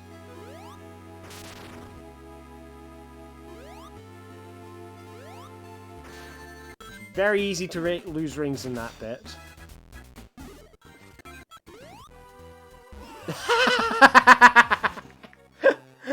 Oh, that was a good death. That was classic. Beautiful. Excellent.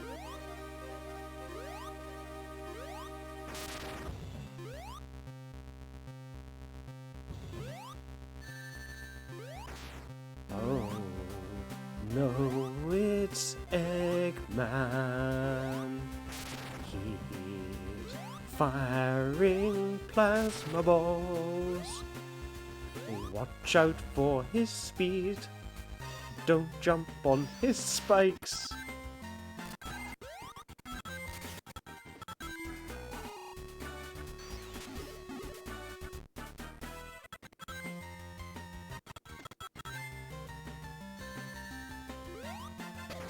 So this is nice because I can just be kind of mindless while it's in there. So I'm only focusing on the one game.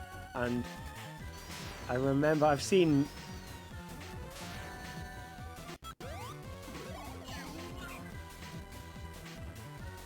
I know there is a thing about you can just spin dash in front of him, but I can't remember what that thing is. That's okay, I'll just enjoy playing the boss normally and enjoy that lovely sprite rotation on Gemerl there.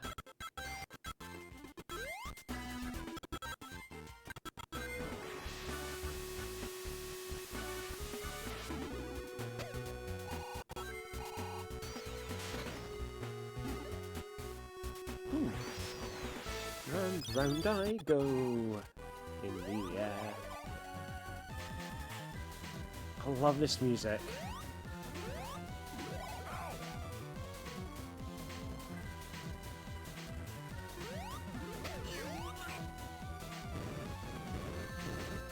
Okay, so I should...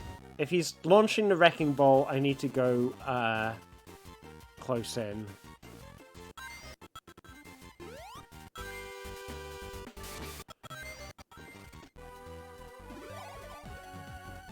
That's a nice bounce, like... It moves nicely.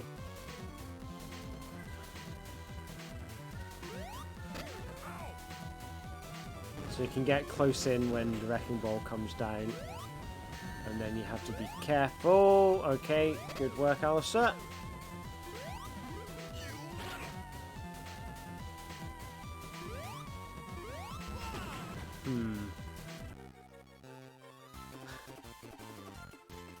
It has been a while since I have played this. I cannot remember. I know there is, like, a kind of cheesy strategy for that boss, but can't remember it.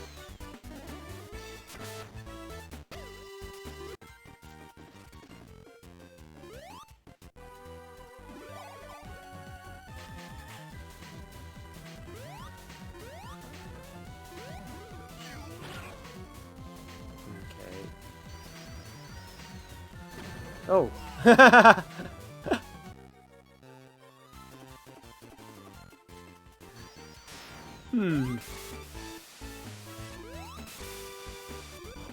Not my greatest moment there.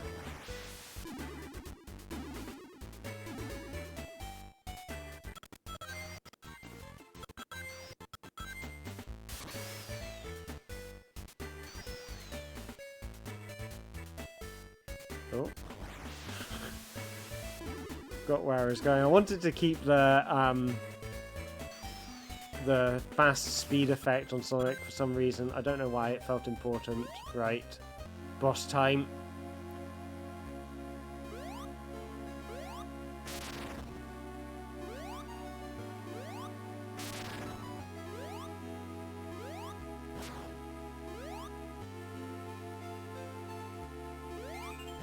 It is hard to avoid those plasma balls.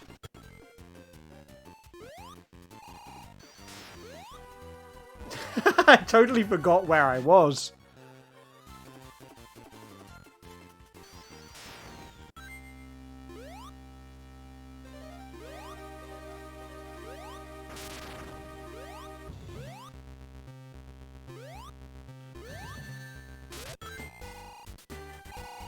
Okay, is this going to take us to a boss? Are we going to have 3 bosses? No, it's not. It's Act 1. It's triple boss time.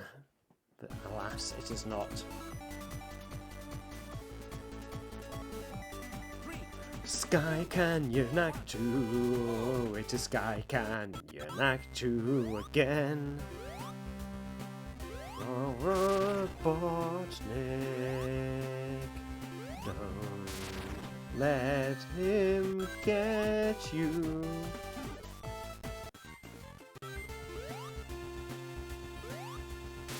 Stand to his left when you get hit. Oh my god!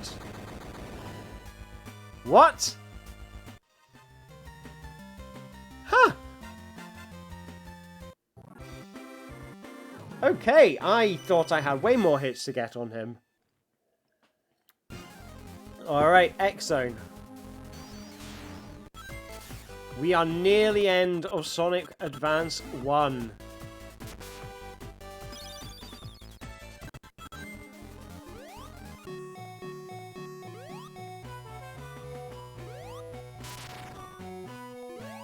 He does not become hittable when he does in Sonic 1.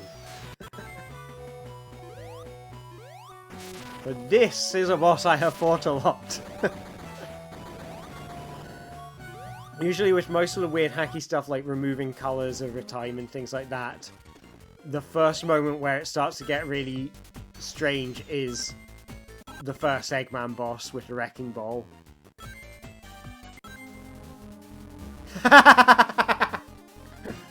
Alright! Oh, do I have to do the Wrecking Ball again? Let's find out.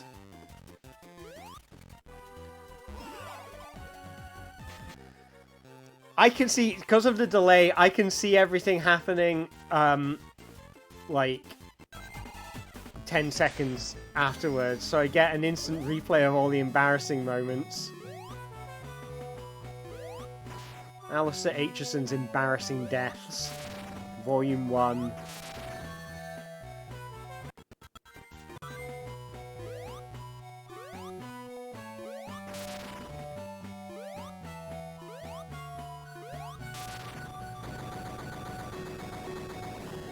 Right. Okay, and now try not to make the same mistake again. Be happy with one ring.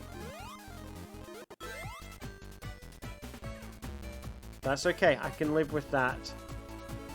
I just need to hold right to make sure I make progress in the X zone.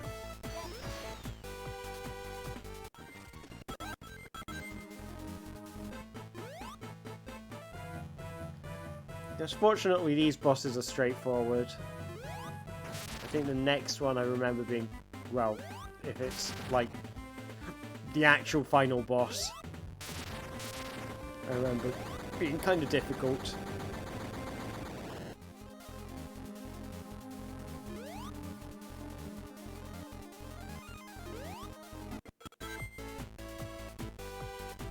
Just try and stay relatively straight. Just don't touch anything if you don't need to. I wonder what happens if I go to this side. Does he pop out the other side? No, he doesn't. Checkpoint. I think we are getting right up to the finale.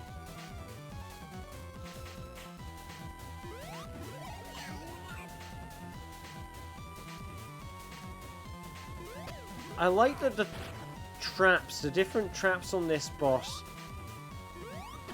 they don't, like, they are on different timers.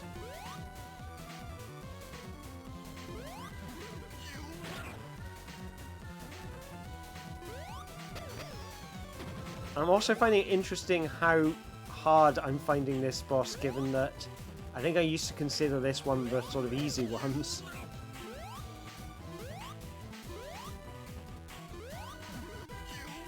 But it's like, yeah, the rocket is on a different timer to the toy soldiers, is in on a different timer to Robotnik coming out of the thing.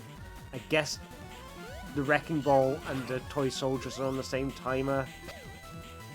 Or something's on the same timer. Maybe it's the rocket is on the same timer. But like, there's 3 different timers going on. There we go. The Wrecking Ball is less of an issue now, because I have a bit more space to work with. But it's giving you multiple things to think about. Moving in different trajectories with different timings. So you've got Robotnik, you've got the Wrecking Ball, you've got the rocket, and you've got the toy soldiers, and they have different trajectories that they take and different timings for when they come out.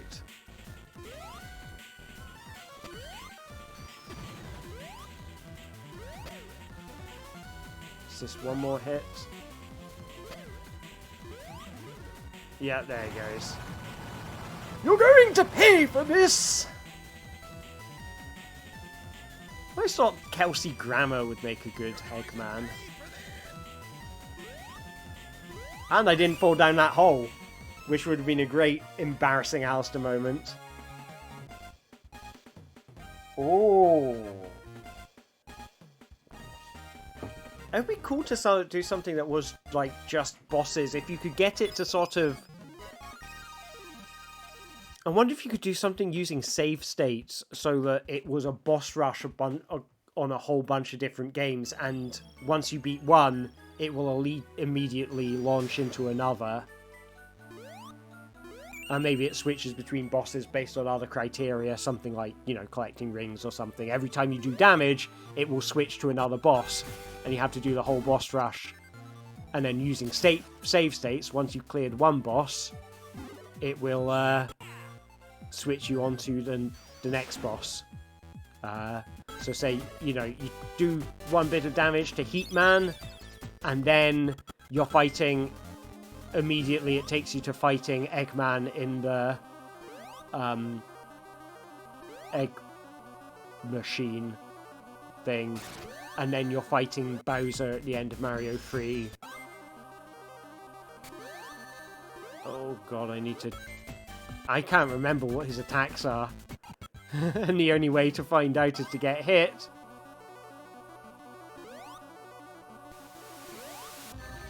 Okay. Well, this one's a roll to nothing. Oh, I got a ring. Maybe it wasn't a roll to nothing after all.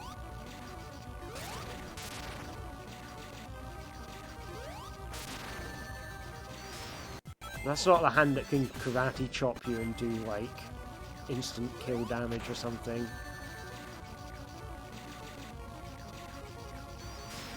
Yeah, there we go. Okay, no, that's fine, that's fine.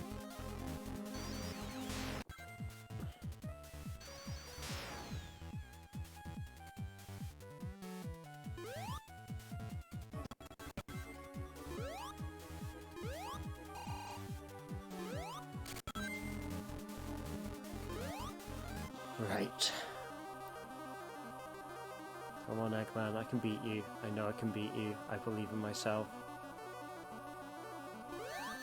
Okay, that was the first move. Down the same hole again. 3, 2,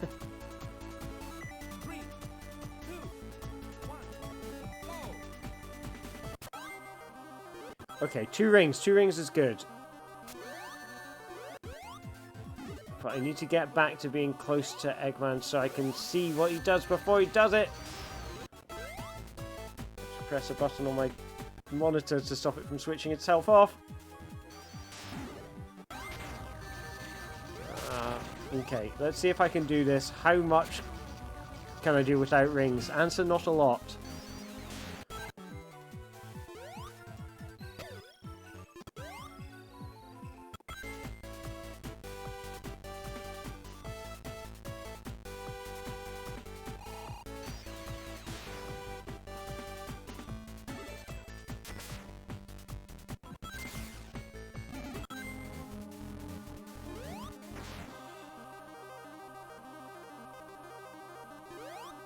Oh, you can't... Okay, he's just animating there. You can't hit him.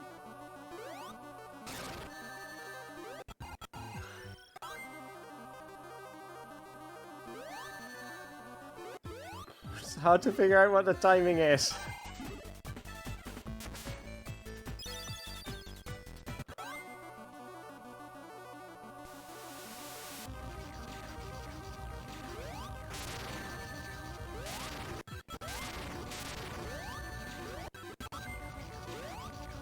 I feel like I got a good few hits there.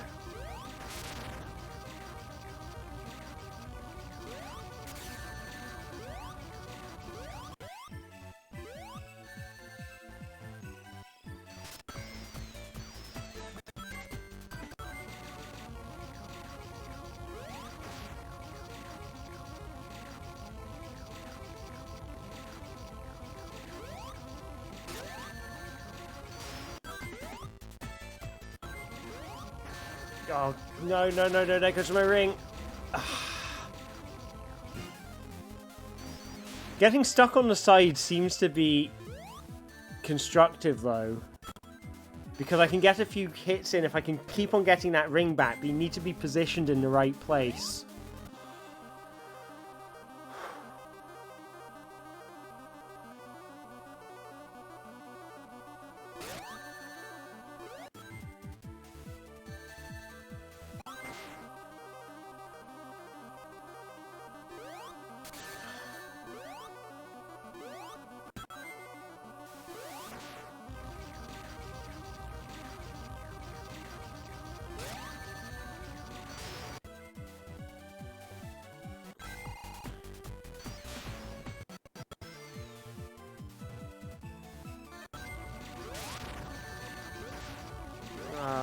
Can't get the ring back.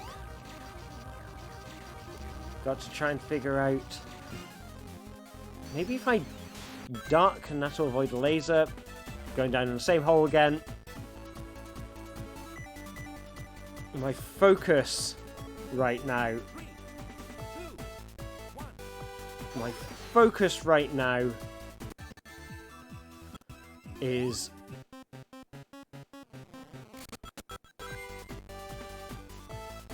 Sonic Advance. Just want to beat that X Zone. Ooh.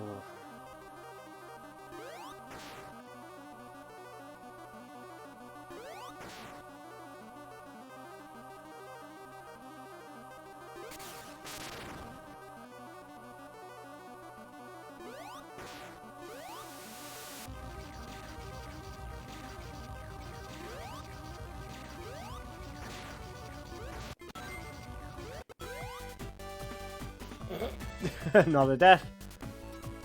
I don't care. Sonic Advance 2 is just treading water right now.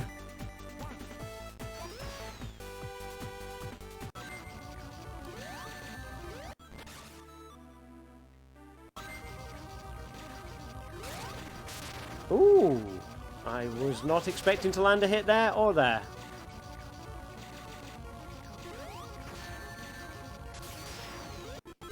I got my ring back, but I think I'm going to lose it again immediately.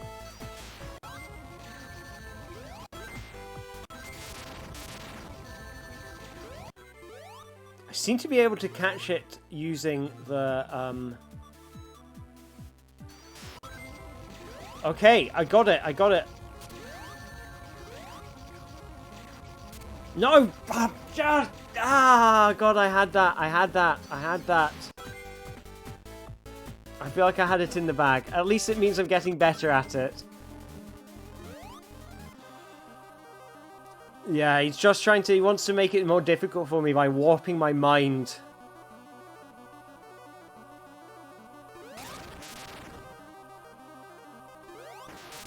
I've got to wait for the ring to come down. And then as soon as it does, jump! And then stay away. I don't think he... Oh, he does fire that thing at me. It's not fair.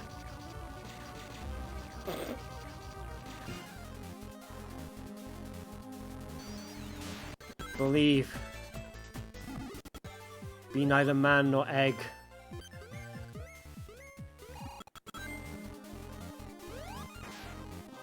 I am Sonic.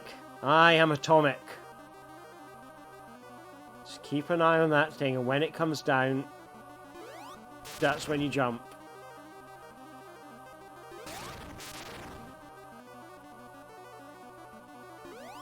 Not before. When?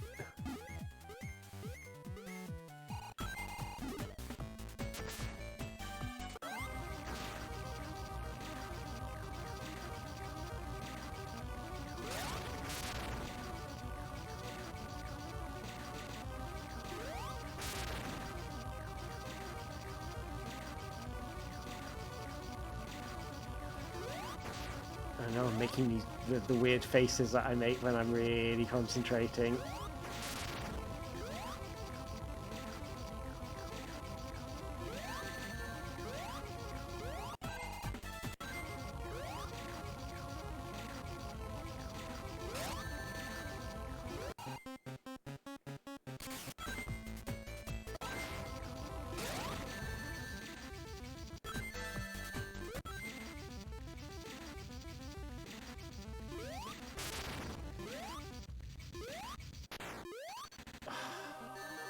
Just let me get the ring, let me get the ring. Okay, there goes the ring. Ah! If a hedgehog falls down in the woods and doesn't make a sound, is it the fastest thing alive? No.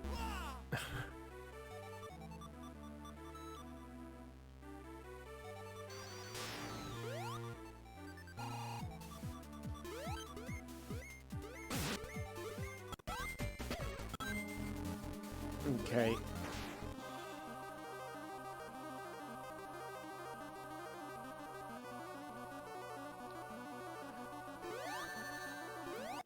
yes, that makes sense. If it doesn't make a sound, it's moving faster than the speed of sound.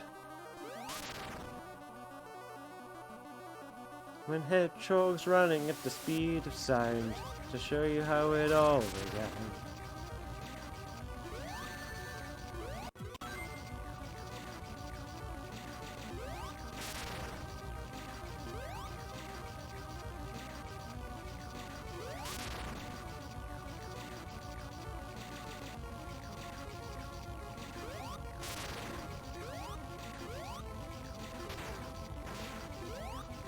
Hate that hand thing. I hate that hand thing!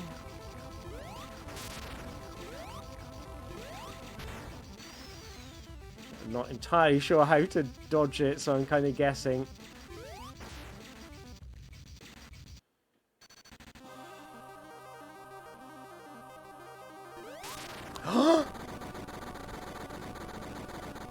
I did it! I did it! I beat a game! Sonic got through final!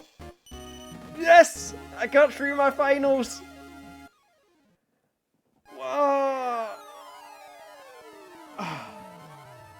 I'm exhausted. Whew! Well, that was a journey. One game down. I think I'm going to enjoy this end sequence. And then I'll take a break for a bit. I guess my question for myself is... do I want to do this all in one straight through, or do I go to bed? Because it's 11:30.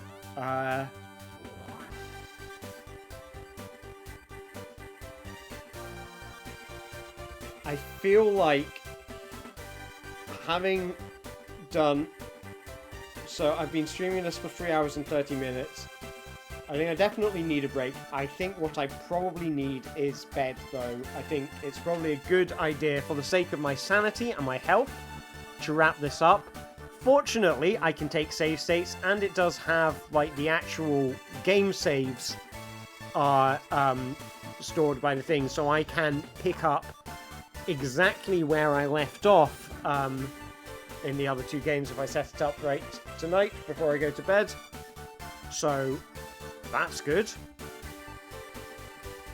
But yeah, I think my instinct's telling me it is time to wind down and go to bed. But thanks very much for being with, coming along and watching this.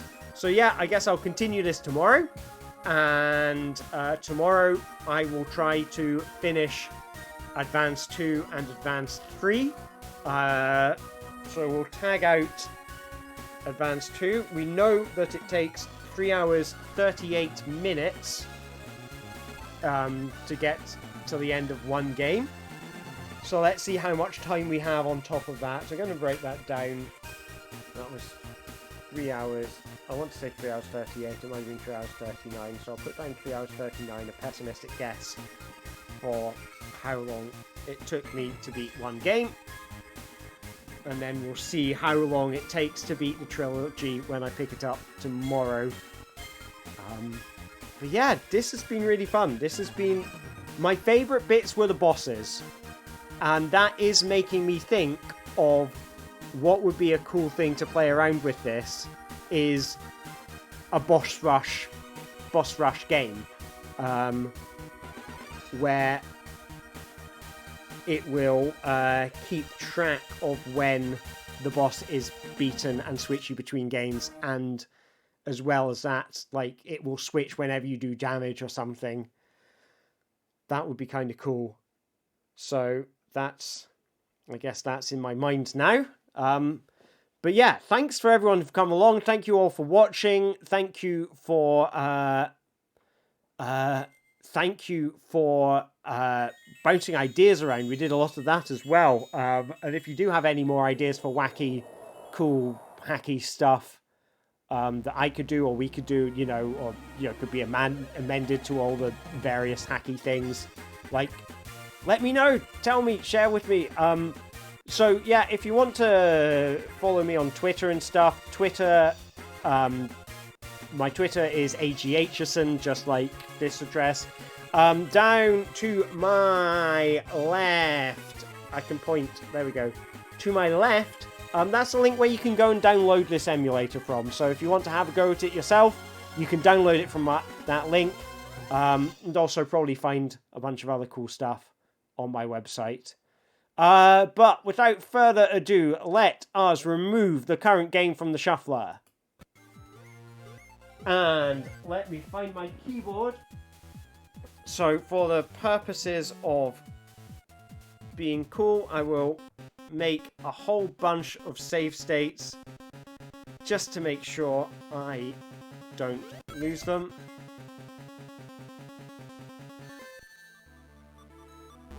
And I will...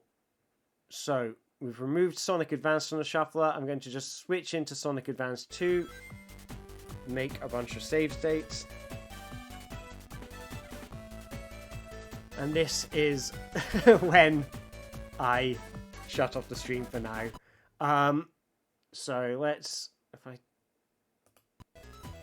There we go.